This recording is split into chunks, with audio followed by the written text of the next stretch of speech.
అవునండి.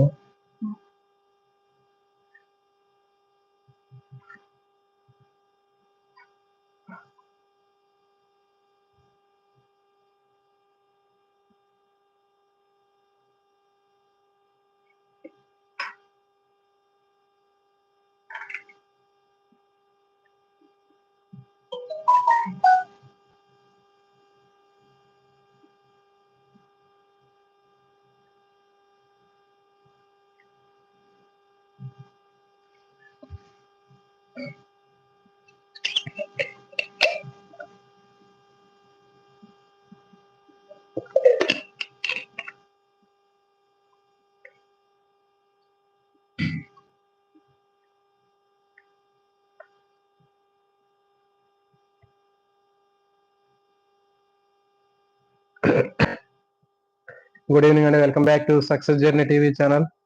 అనూష గారండి, good evening అండి. ఏలప్రోల్ నీలిమ గారు, గుడ్ ఈవినింగ్ అండి. లైవ్ లోకి వచ్చినటువంటి మిత్రులందరికీ కూడా గుడ్ ఈవినింగ్. ఈరోజు మనం చాలా ముఖ్యమైనటువంటి మూర్తిమత్వం అనేటటువంటి చాప్టర్ లో ముఖ్యమైనటువంటి ఒక సిద్ధాంతాన్ని మనం నేర్చుకోవడం జరుగుతుంది. మనోసాంఘిక వికాస సిద్ధాంతం. మనోసాంఘిక వికాస సిద్ధాంతం అనేది చాలా చాలా ఇంపార్టెంట్. దీన్ని ఎరిక్సన్ అనేటటువంటి శాస్త్రవేత్త దీన్ని రూపొందించడం జరిగింది. సో ఇది చాలా చాలా ముఖ్యమైనటువంటి సిద్ధాంతం.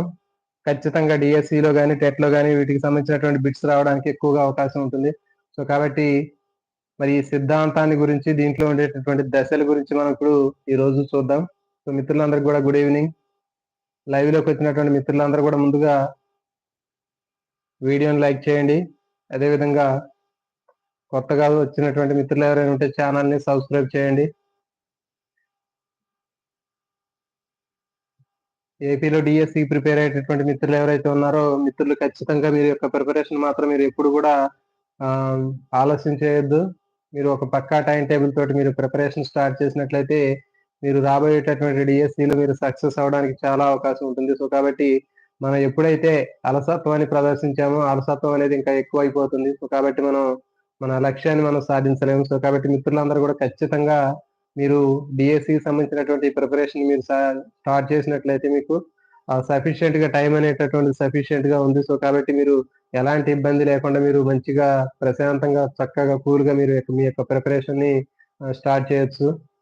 ఇంకా మిత్రులందరూ కూడా అకాడమీకి సంబంధించినటువంటి బుక్లు చదివినట్లయితే మీ అందరికి బాగా యూజ్ అవుతుంది. తెలుగు అకాడమీకి సంబంధించినటువంటి బుక్స్ మీరు ఎక్కువగా చదివినట్లయితే యూజ్ అవుతుంది. కంటెంట్ తర్వాత ఈ సైకాలజీకి సంబంధించినటువంటి అకాడమీ బుక్లు చదివినట్లయితే మీకు బాగా యూజ్ అవుతుంది. టైం కూడా సఫిషియెంట్ గా ఉంది కాబట్టి మీరు ఎక్కువ మొత్తంలో మీరు ఈ బాగా అర్థం చేసుకొని అనాలిసిస్ చేసి కూడా చదువుకోవచ్చు. సో కాబట్టి మిత్రులు ఎవరు కూడా ఎలాంటి టెన్షన్ కానీ లేకపోతే ఎలాంటి ఇబ్బంది పడకుండా మీరు ప్రశాంతంగా మీరు మీ యొక్క ప్రిపరేషన్ మీరు స్టార్ట్ చేయొచ్చు.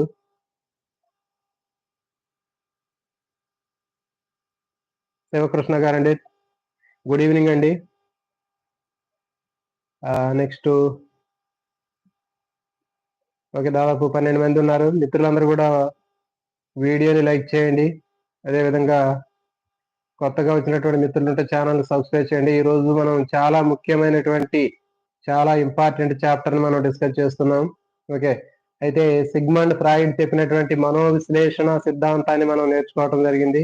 గతంలో సిగ్మండ్ ఫ్రాయిడ్ చెప్పినటువంటి మనోవిశ్లేషణ సిద్ధాంతంలో మనం నేర్చుకోవటం జరిగింది. మరి దాని తర్వాత మనకి ఇంకొక ముఖ్యమైనటువంటి సిద్ధాంతము మనోసాంఘిక వికాసము. ఓకే, దీన్ని ఎరిక్సన్ అనేటటువంటి శాస్త్రవేత్త దీన్ని ప్రతిపాదించడం జరిగింది. రాంబాబు బదిరెడ్డి, నమస్తే అండి. రాంబాబు గారు నమస్తే, గుడ్ ఈవినింగ్. సో ఈ చాప్టర్ అనేది చాలా ముఖ్యమైనటువంటిది. ఇది చాలా జనరలైజేషన్ చేసి మీ అందరికి కూడా బాగా అర్థమయ్యేటట్లు చెప్పడం జరుగుతుంది. సో కాబట్టి ఇప్పుడు మీకు బోర్డు విషయంలో కూడా బోర్డు కూడా మీకు అక్షరాలని కొంచెం పెద్దగా రాయటం జరిగింది. బోర్డు మీద రాసినటువంటి అక్షరాలు కూడా మీ అందరికీ కనపడే విధంగా కొంచెం సైజుని పెంచి పెద్ద అక్షరాలు రాయటం జరిగింది. సో కాబట్టి మిత్రులందరూ కూడా ఎలాంటి ఇబ్బంది లేదని అనిపిస్తుంది. ఇక్కడ నుంచి రాసేటటువంటి మొత్తం కూడా కొంచెం పెద్ద సైజులో అక్షరాలు రాయటం జరుగుతుంది. సో మీ అందరికి కూడా ఎలాంటి ఇబ్బంది లేకుండా కూడా మనం ఈ బోర్డు మీద రాసేటటువంటి అక్షరాలను పెద్ద సైజులో రాయడానికి ప్రయత్నం చేయడం జరుగుతుంది. ఓకే, సో ఇక మనం లేట్ చేయకుండా మనం ఈ టాపిక్ లోకి వెళ్ళిపోదాం. చూడండి, మనోసాంఘిక వికాస సిద్ధాంతం. మనోసాంఘిక వికాస సిద్ధాంతాన్ని ఎరిక్సన్ అనేటటువంటి శాస్త్రవేత్త దీన్ని రూపొందించడం జరిగింది. అయితే సిగ్మండ్ ఫ్రాయిడ్ రూపొందించినటువంటి మనోవిశ్లేషణ సిద్ధాంతం, ఓకే, సిగ్మండ్ ఫ్రాయిడ్ చెప్పినటువంటి మనోవిశ్లేషణ సిద్ధాంతాన్ని ఇతను కూడా అనుసరించాడు, ఎరిక్సన్. అయితే అతను చెప్పినటువంటి మనోలైంగిక వికాసం మాత్రం అతనికి నచ్చలేదు. కాబట్టి సిగ్మండ్ ఫ్రాయిడ్ చెప్పినటువంటి మనోవిశ్లేషణ సిద్ధాంతాన్ని మొదట అతను ఫాలో అవటం జరిగింది. కానీ ఆ సిగ్మండ్ ఫ్రాయిడ్ చెప్పినటువంటి మనోలైంగిక వికాసం అనేటటువంటిది రెండవది మనం ఇంకొకటి కూడా ఉందని చెప్పిన దానికి మనం డిస్కస్ చేయలేదు.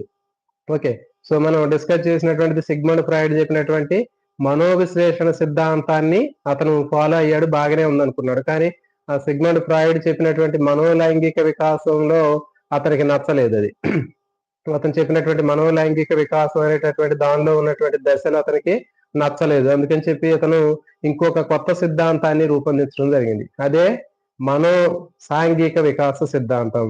ఈ మనో సాంఘిక వికాస సిద్ధాంతాన్ని ఇతను రూపొందించి మనిషి యొక్క ప్రవర్తన అనేది ఏ విధంగా ఉంటుంది, మనిషికి ఉన్నటువంటి క్లిష్టమైనటువంటి పరిస్థితి, ఓకే, అహం అనేటటువంటిది, ఒక వ్యక్తిలో ఉన్నటువంటి అహం అనేది ఏ విధంగా వివిధ రకాలైనటువంటి మనోసాంఘిక వికాస దశల్లో ఒక వ్యక్తి యొక్క అహం అనేది ఏ విధంగా క్రమక్రమంగా మార్పు చెందుతూ ఉంటుంది, అది ఒక్కొక్క మనోసాంఘిక వికాస దశను అది దాటుకుంటూ ముందుకు వెళుతుంటే అది ఎలాంటి క్లిష్ట పరిస్థితులను ఎదుర్కొంటుంది అనేటటువంటి ఆ విషయాన్ని మొత్తం కూడా ఇతను చాలా అద్భుతంగా వివరించడం జరిగింది. దాదాపు ఇతను 8 దశలను తీసుకోవటం జరిగింది. ఓకే, ఎరిక్సన్ చెప్పినటువంటి వాటిలో ఇతను మనోసాంఘిక వికాసాన్ని ఇతను మొత్తం ఒక వ్యక్తి జీవితంలో 8 దశలుగా విభజించి ఇతను చెప్పటం జరిగింది. 8 దశలుగా ఇతను వివరించి చెప్పడం జరిగింది. మరి ఈ 8 దశలు అనేటటువంటి తీసుకున్నట్లయితే ఒక్కొక్క దశలో, ఓకే, ఒక్కొక్క మనోసాంఘిక వికాస దశ తీసుకున్నట్లయితే ఆ మనోసాంఘిక వికాసం అనేటటువంటి ఆ దశ అనేది దాని యొక్క వయో పరిమితిని ఇవ్వటం జరిగింది. అది దాని యొక్క వయసు అనేది ఎంతవరకు ఉంటుంది, దాని తర్వాత ఆ మనోసాంఘిక వికాసంలో ఉండేటటువంటి ఆ క్లిష్టమైనటువంటి పరిస్థితులు ఏంటి, ఎలాంటి లక్షణాలు అనేటటువంటి ఉంటాయి అనేటటువంటి విషయాన్ని ఇతను పూర్తిగా వివరించడం జరిగింది. కాబట్టి ఇప్పుడు మనం దీని గురించి మనం కంప్లీట్ గా డీటెయిల్ గా నేర్చుకున్నాం. మరి ఒక వ్యక్తిలో ఉన్నటువంటి అహం, ఈగో, ఓకే, ఈగో అనేటటువంటి దాన్ని ఇతను వివరించడం జరిగింది. ఇతను ఫాదర్ ఆఫ్ ఈగో అంటారు. Okay, father of ego, Erikson కు ఉన్నటువంటి పేరు ఏంటి అంటే ఫాదర్ ఆఫ్ ఈగో అంటారు. ఇది చాలా చాలా ఇంపార్టెంట్. ఫాదర్ ఆఫ్ ఈగో అనేటటువంటి పేరు ఉన్నటువంటి శాస్త్రవేత్త అంటే ఎరిక్సన్. ఓకే, ఈ విధంగా మనం గుర్తుపెట్టుకోవచ్చు. నెక్స్ట్ ఇతను ఏం చెప్పాడంటే ఒక వ్యక్తిలో ఉన్నటువంటి అహం అనేటటువంటిది సృజనాత్మకమైంది అని చెప్తున్నాడు. ఓకే, మరి ఒక వ్యక్తిలో ఉన్నటువంటి ఈ అహం అనేటటువంటిది ఏం చేసిందంటే తను నివసించేటటువంటి పరిసరాల్లో ఉన్నటువంటి పరిస్థితులతో సర్దుబాటు చేసుకోవడంతో పాటు తనకు ఎదురైనటువంటి ప్రతి ఒక్క సమస్యకి కూడా అది ఒక సృజనాత్మకమైనటువంటి పరిష్కారాన్ని కనుక్కునేటట్లు చేస్తుంది. ఓకే, ఒక వ్యక్తిలో ఉన్నటువంటి అహం అనేటటువంటిది చాలా సృజనాత్మకమైందని చెప్తున్నాడు. ఒక వ్యక్తిలో ఉండేటటువంటి అహం అనేది సృజనాత్మకంగా ఉంటుందని చెప్పాడు. మరి వ్యక్తిలో ఉన్నటువంటి అహం అనేది ఒక వ్యక్తికి ఎదురైనటువంటి అతను నివసించేటటువంటి పరిసరాల్లో ఉన్నటువంటి పరిస్థితుల్ని అతను సర్దుబాటు చేసుకోవడానికి, అదే విధంగా అతనికి ఎదురయ్యేటటువంటి రకరకాలైనటువంటి సమస్యలు ఎదురవుతూ ఉంటాయి. మరి ఆ సమస్యల్ని అధిగమించి ఆ సమస్యలను పరిష్కరించుకోవడానికి అహం అనేది ఒక వ్యక్తికి చాలా ఉపయోగపడుతుందని ఇతను చెప్పడం జరుగుతుంది. సో కాబట్టి మరి ఒక వ్యక్తి వివిధ రకాలైనటువంటి మనోసాంఘిక వికాస దశల్లో నుంచి వెళుతూ ఉన్నప్పుడు అతనిలో ఉన్నటువంటి అహం అనేది ఒక్కొక్క దశలో ఒక్కొక్క రూపంలో అది బయటికి రావటం జరుగుతుందని ఇతను చెప్పటం జరిగింది. సో కాబట్టి ఇతను ఒక వ్యక్తిలో ఉన్నటువంటి ఈ అహం అనేటటువంటిది ఏంటి అంటే కొత్త పరిస్థితుల్ని ఎదుర్కొని సంక్లిష్టమైనటువంటి పరిస్థితుల్ని తట్టుకొని ఒక వ్యక్తి సమర్థవంతంగా జీవించడానికి ఉపయోగపడుతుందని ఇతను చెప్పడం జరుగుతుంది. అంటే మనం చూడండి, మనకి నిత్య జీవితంలో మనం చాలా రకాలైనటువంటి పరిస్థితుల్ని ఎదుర్కొనటం జరుగుతుంది. కొన్నిటిని ఎదుర్కొని సక్సెస్ఫుల్ గా మనం ముందుకు వెళ్తూ ఉంటాం, కొన్నిటిని మనం తట్టుకోలేకపోతూ ఉంటాం, కొన్నిటిని మనం ఫేస్ చేయలేకపోతూ ఉంటాం. సో దానికి కారణం ఏంటంటే ఒక వ్యక్తిలో ఉన్నటువంటి అహం అనేటటువంటిది ఈ విధంగా వివిధ రకాలైనటువంటి సమస్యల్ని ఎదుర్కొని వాటిని పరిష్కరించుకోవటం జరుగుతుంది. ఇంకా జీవితంలో ముందుకు వెళ్ళడానికి ఇది ఉపయోగపడుతూ ఉంటుంది. సో ఈ విధంగా మనకి ఒక వ్యక్తిలో ఉన్నటువంటి అహాన్ని గురించి ఇతను వివరించడం జరిగింది. మరి ఇతను చెప్పినటువంటి మొత్తం ఒక వ్యక్తిని తీసుకున్నట్లయితే ఒక వ్యక్తిలో ఉండేటటువంటి మనోసాంఘిక వికాస దశలు అనేటటువంటివి 8 ఉంటాయని చెప్పడం జరిగింది. మరి ఈ 8 మనోసాంఘిక వికాస దశల్లో ఒక్కొక్క దశ ఎట్లా ఉంటది, ఆ దశ ఎంత కాలం ఉంటుంది, ఆ దశలో ఉన్నటువంటి మనోసాంఘిక క్లిష్ట పరిస్థితి ఎట్లా ఉంటుంది అనేటటువంటిది గురించి ఇక్కడ మనం చూద్దాం. అయితే చూడండి, ఇక్కడ మనకి క్లిష్ట పరిస్థితి అంటున్నాం. క్లిష్ట పరిస్థితి అంటే కష్టమైనటువంటి పరిస్థితి కాదు, ఇక్కడ ఒక కొత్త పరిస్థితి. అర్థమవుతుంది కదా. ఒక ఒక వ్యక్తి తన యొక్క జీవితం ప్రారంభించినటువంటి దగ్గర నుంచి అతను రకరకాలైనటువంటి మనోసాంఘిక దశల్లో అతను ప్రయాణం చేస్తూ ఉంటాడు. ఇట్లా ప్రయాణం చేసేటప్పుడు అతనికి చాలా క్లిష్టమైనటువంటి పరిస్థితులు ఎదుర్కొంటూ ఉంటాడు. అంటే మనం జనరల్ గా క్లిష్టమైనటువంటి పదాన్ని ఉపయోగిస్తూ ఉంటాం. క్లిష్టం అంటే బాగా హార్డ్, ఇబ్బందికరమైంది అనుకుంటాం. కానీ ఇక్కడ ఇతను ఏంటి అంటే ఇతను చెప్పినటువంటి దాని ప్రకారం క్లిష్ట పరిస్థితి అంటే ఒక కొత్త పరిస్థితి. ఓకే, అతను ఎదుర్కొనేటటువంటి కొత్త పరిస్థితినే ఒక క్లిష్ట పరిస్థితి అని చెప్పడం జరుగుతుంది.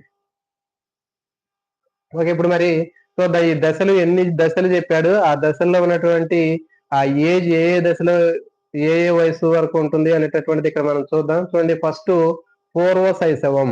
మొదటి దశ ఏది అంటే పూర్వ శైశవం. రెండవది ఉత్తర శైశవం. నెక్స్ట్ మూడవది క్రీడా దశ. ఓకే, మూడవది క్రీడా దశ. నాలుగవది పాఠశాల దశ. ఐదవది కౌమార దశ. ఆరవది పూర్వ వయోజన దశ. ఏడవది మధ్య వయోజన దశ. ఎనిమిదవది పరిపక్వ దశ. సో ఈ విధంగా మనకి ఎరిక్ ఎరిక్సన్ ఇతను ఏం చెప్పాడంటే మనోసాంఘిక వికాస సిద్ధాంతంలో ఉన్నటువంటి మనోసాంఘిక దశలను ఇతను చెప్పటం జరిగింది. సో చూడండి, మరి పూర్వ శైశవం, ఉత్తర శైశవం, క్రీడా, పాఠశాల, కౌమార దశ, పూర్వ వయోజన దశ, మధ్య వయోజన దశ, పరిపక్వ దశ. సో ఈ విధంగా 8 ముఖ్యమైనటువంటి మనోసాంఘిక వికాస దశల గురించి ఇతను చెప్పటం జరిగింది. ఓకే, ఇప్పుడు మరి వీటి యొక్క వయసు అనేటటువంటిది వయో పరిమితి ఎట్లా ఉంటుందో చూద్దాం. చూడండి, మరి పూర్వ శైశవం తీసుకున్నట్లయితే, పూర్వ శైశవం తీసుకుంటే ఇది 0 నుంచి 1.5 year, అంటే మొదటి సంవత్సరంన్నర వరకు ఉండేటటువంటి దశను ఏమంటారంటే పూర్వ శైశవం అంటారు. నెక్స్ట్ ఉత్తర శైశవం తీసుకున్నట్లయితే 1.5 నుంచి 3. ఓకే, నెక్స్ట్ క్రీడా దశ తీసుకుంటే 3 నుంచి 6. పాఠశాల తీసుకుంటే 6 నుంచి 12. నెక్స్ట్ కౌమారం తీసుకుంటే 12 నుంచి 20. పూర్వ వయోజన తీసుకుంటే 20 నుంచి 30. మధ్య వయోజనం తీసుకుంటే 30 నుంచి 60. పరిపక్వ దశ తీసుకుంటే 60 నుంచి దానికి పైన ఉంటుంది. సో కాబట్టి ఇక్కడ మనకు ఉన్నటువంటి ఆ వయసు కూడా చాలా చాలా ఇంపార్టెంట్. ఎగ్జామ్ లో ఈ మనోసాంఘిక వికాస దశల్లో వయో పరిమితి అడగడానికి అవకాశం ఉంటుంది. సో కాబట్టి మీరు ఈజీగా గుర్తుపెట్టుకోవచ్చు అండి. 0 నుంచి 1.5, 1.5 నుంచి 3, 3 నుంచి 6, 6 నుంచి 12, 12 నుంచి 20, 20 నుంచి 30, 30 నుంచి 60, 60 నుంచి పైన. సో ఈ విధంగా మనం ఒక 2-3 సార్లు దీన్ని ప్రాక్టీస్ చేస్తే మనకి ఈజీగా గుర్తుంటుంది. సో 0 నుంచి 1.5, ఒకటి ఫస్ట్ది. 1.5 నుంచి డబల్ 3, 3 నుంచి 6 డబల్, 6 నుంచి 12, 12 నుంచి నెక్స్ట్ 20, 20 తీసుకుంటే నెక్స్ట్ 20 నుంచి 30, 30 నుంచి 60, 60 నుంచి పైన. ఓకే, సో ఈ విధంగా మనకి మనోసాంఘిక వికాస దశల్లో ఉన్నటువంటి వాటి యొక్క వయో పరిమితులు మనకి ఇవ్వటం జరిగింది. అయితే చూడండి, కొన్ని పాత బుక్కుల్లో ఈ వయో పరిమితి అనేది కొంచెం తేడా ఉంటుంది. సో కాబట్టి కొత్తగా ఉన్నటువంటి పుస్తకాల ప్రకారం మనం ఇక్కడ తీసుకున్నట్లయితే మనకి ఈ వయో పరిమితి అనేది కరెక్ట్ గా ఇవ్వటం జరిగింది. సో కాబట్టి ఇది కరెక్ట్ గా ఉన్నటువంటి వయో పరిమితి. కొత్త అకార్డింగ్ టు న్యూ బుక్స్ తీసుకున్నట్లయితే మనకి ఈ విధంగా మనకి పూర్వ శైశవం అనేది 0 నుంచి 1.5 వరకు ఉంటుంది. నెక్స్ట్ ఉత్తర శైశవం 1.5 నుంచి 3. నెక్స్ట్ క్రీడా దశ 3 నుంచి 6. పాఠశాల దశ ఓకే 6 నుంచి 12. కౌమార దశ 12 నుంచి 20. చూడండి ఇక్కడ మిత్రులు, కౌమార దశ అంటే మళ్ళీ దీంట్లో పూర్వ కౌమార తర్వాత ఉత్తర కౌమార అనేటటువంటి ఉండవు. ఒకటే కౌమార దశ అనేది ఇతను ఒకటే అని చెప్పాడు. నెక్స్ట్ వయోజన తీసుకుంటే పూర్వ వయోజన, మళ్ళీ ఉత్తర వయోజన లేదు, పూర్వ వయోజన, మధ్య వయోజన. సో ఇవి రెండే ఉంటాయి. నెక్స్ట్ పరిపక్వ దశ.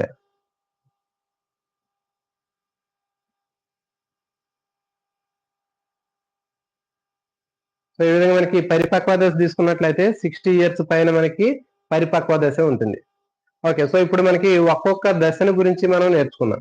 ఒక్కొక్క దశలో ఒక వ్యక్తిలో ఉన్నటువంటి అహం అనేది ఏ విధంగా ఉంటుంది, ఒక వ్యక్తిలో ఉన్నటువంటి అహం అనేటటువంటిది ఏ విధంగా ఉంటుంది, అతను ఆ ఒక్కొక్క దశలో ఒక్కొక్క మనోసాంఘిక వికాస దశలో ఆ వ్యక్తికి ఉన్నటువంటి క్లిష్ట పరిస్థితి ఎట్లా ఉంటుంది, అతని యొక్క లక్షణాలు ఎట్లా ఉంటాయో మనం ఇక్కడ ఒక్కొక్క దాని గురించి నేర్చుకుందాం. చూడండి, పూర్వ శైశవ దశ ఫస్ట్. చూడండి, మరి పూర్వ శైశవంలో మనకు ఉండేటటువంటి క్లిష్టమైనటువంటి పరిస్థితి ఏంటంటే నమ్మకం, అపనమ్మకం. ఓకే, చూడండి, ఇది నమ్మకం, అపనమ్మకం అంటే చూడండి, మనకి శిశువు పుట్టగానే 1 సంవత్సరం అంటే 1.5 వరకు, ఒక పుట్టిన రోజు దగ్గర నుంచి సంవత్సరంన్నర వరకు ఉన్నటువంటి ఆ సమయాన్ని ఏమంటారంటే పూర్వ శైశవం అని చెప్తున్నారు.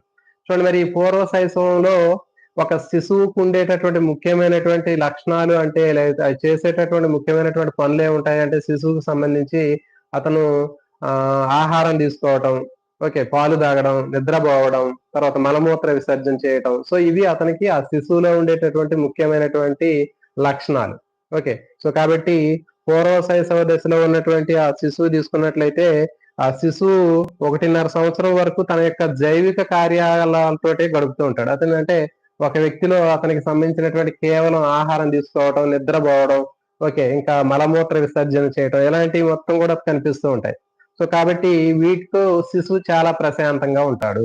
ఓకే, సో కాబట్టి చూడండి, ఒక శిశువు పుట్టిన దగ్గర నుంచి సంవత్సరంన్నర వరకు అతను ఎలాంటి ఇబ్బంది లేకుండా చాలా జాగ్రత్తగా సుకుమారంగా పెంచుకుంటూ ఉంటారు తల్లిదండ్రులు గాని, ఇంట్లో ఉన్నటువంటి కుటుంబ సభ్యులు. సో మరి అలా పెంచుకునేటప్పుడు చూడండి, ఒక శిశువు కొంచెం అతనికి ఏ మాత్రం ఇబ్బంది అయినా వెంటనే వాళ్ళు ఇంట్లో ఉన్నటువంటి వ్యక్తులందరూ కూడా వచ్చి ఆ శిశువుకి కావాల్సినటువంటి సౌకర్యాలు కల్పిస్తూ ఉంటారు. ఓకే, సో ఫర్ ఎగ్జాంపుల్ ఆ శిశువుకి ఫస్ట్ ఆ అతని యొక్క కోరికలను అంటే అతనికి కావాల్సినటువంటి అవసరాలు తీరడానికి ఉపయోగపడేటటువంటి ఫస్ట్ పర్సన్ తల్లి. వాళ్ళ అమ్మ ఏం చేసింది, ఫస్ట్ ఆ శిశువుకి కావాల్సినటువంటి ఆహారాన్ని ఇవ్వడం, తర్వాత జోలబాడడం, ఓకే, తర్వాత నిద్రపుచ్చడం, సో ఇలాంటివి చేస్తూ ఉంటుంది.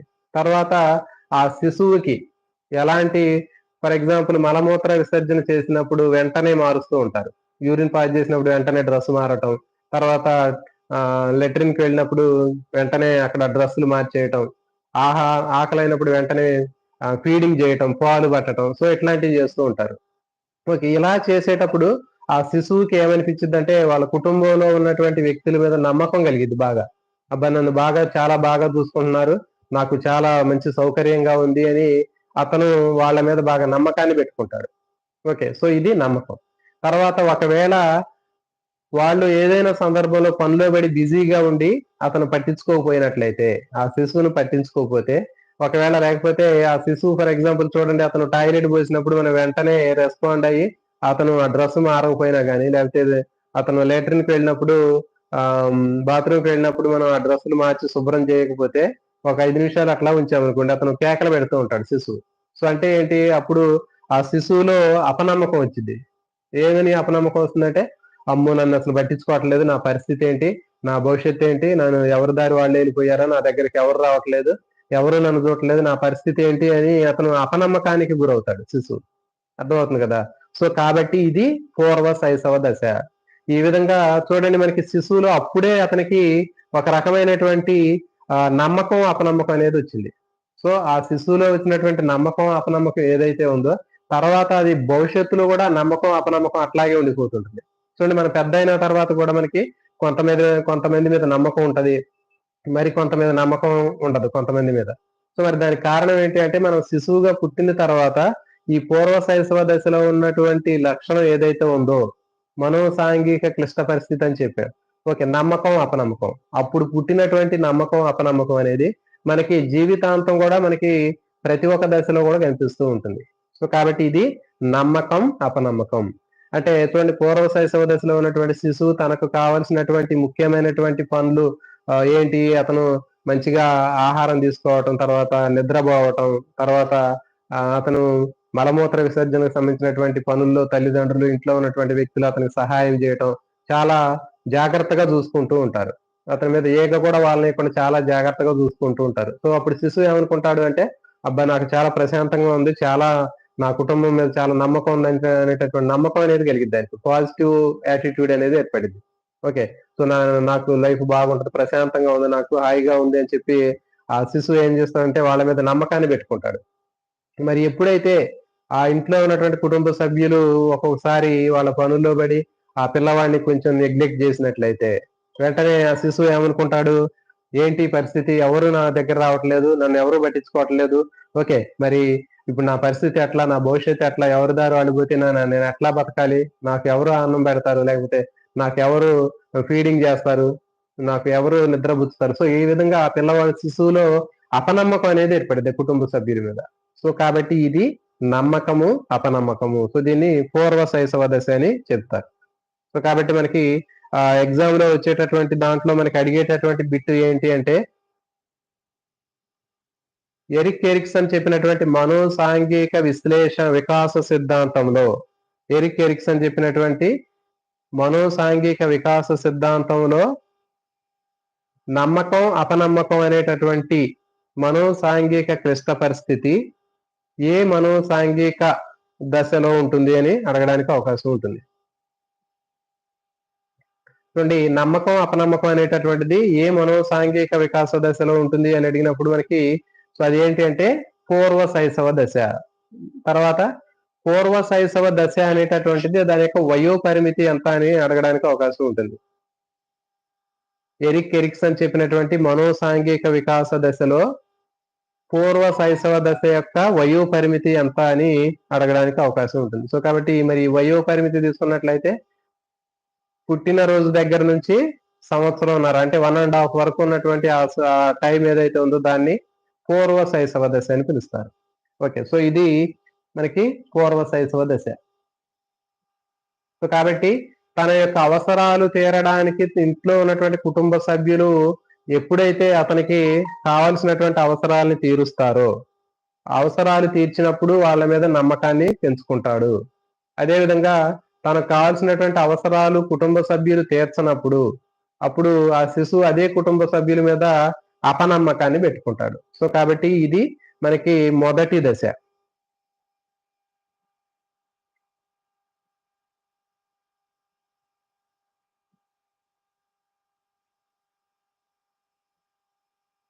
సో నెక్స్ట్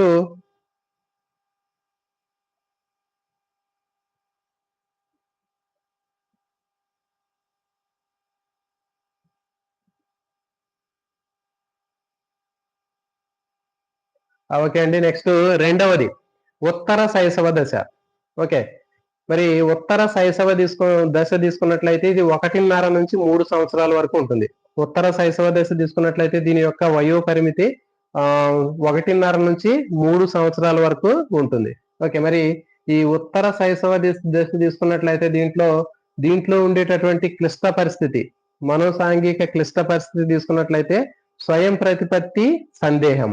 ఓకే, స్వయం ప్రతిపత్తి సందేహం అంటే చూడండి, 1.5 సంవత్సరం నుంచి 3 సంవత్సరాల వరకు ఉన్నటువంటి శిశువు తనకు కావలసినటువంటి పనులు తానే చేసుకుంటూ ఉంటాడు. అంటే తన చేతితో తానే పాలు తాగుతూ ఉంటాడు, తన చేతితో తానే ఆహారం తీసుకొని తింటూ ఉంటాడు, సగం కింద పడేసుకుంటూ సగం తింటూ ఉంటాడు, తన కాళ్ళతో తానే నడుస్తూ ఉంటాడు.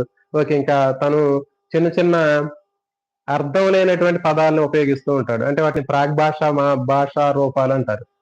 భాషా రూపాలు అనేటటువంటి ఏంటి అంటే ఎలాంటి అర్థం లేనటువంటి పదాలని భాషా రూపాలని చెప్తారు. సో అలాంటివి చేయటం జరుగుతుంది. ఇంకా ఆయన ఆడుకుంటూ ఉంటాడు, ఆ శిశువు తనంతట తానే ఒంటరిగా ఆడుకోవడం, తినడం, నడవడం ఇలాంటివి చేస్తూ ఉంటాడు.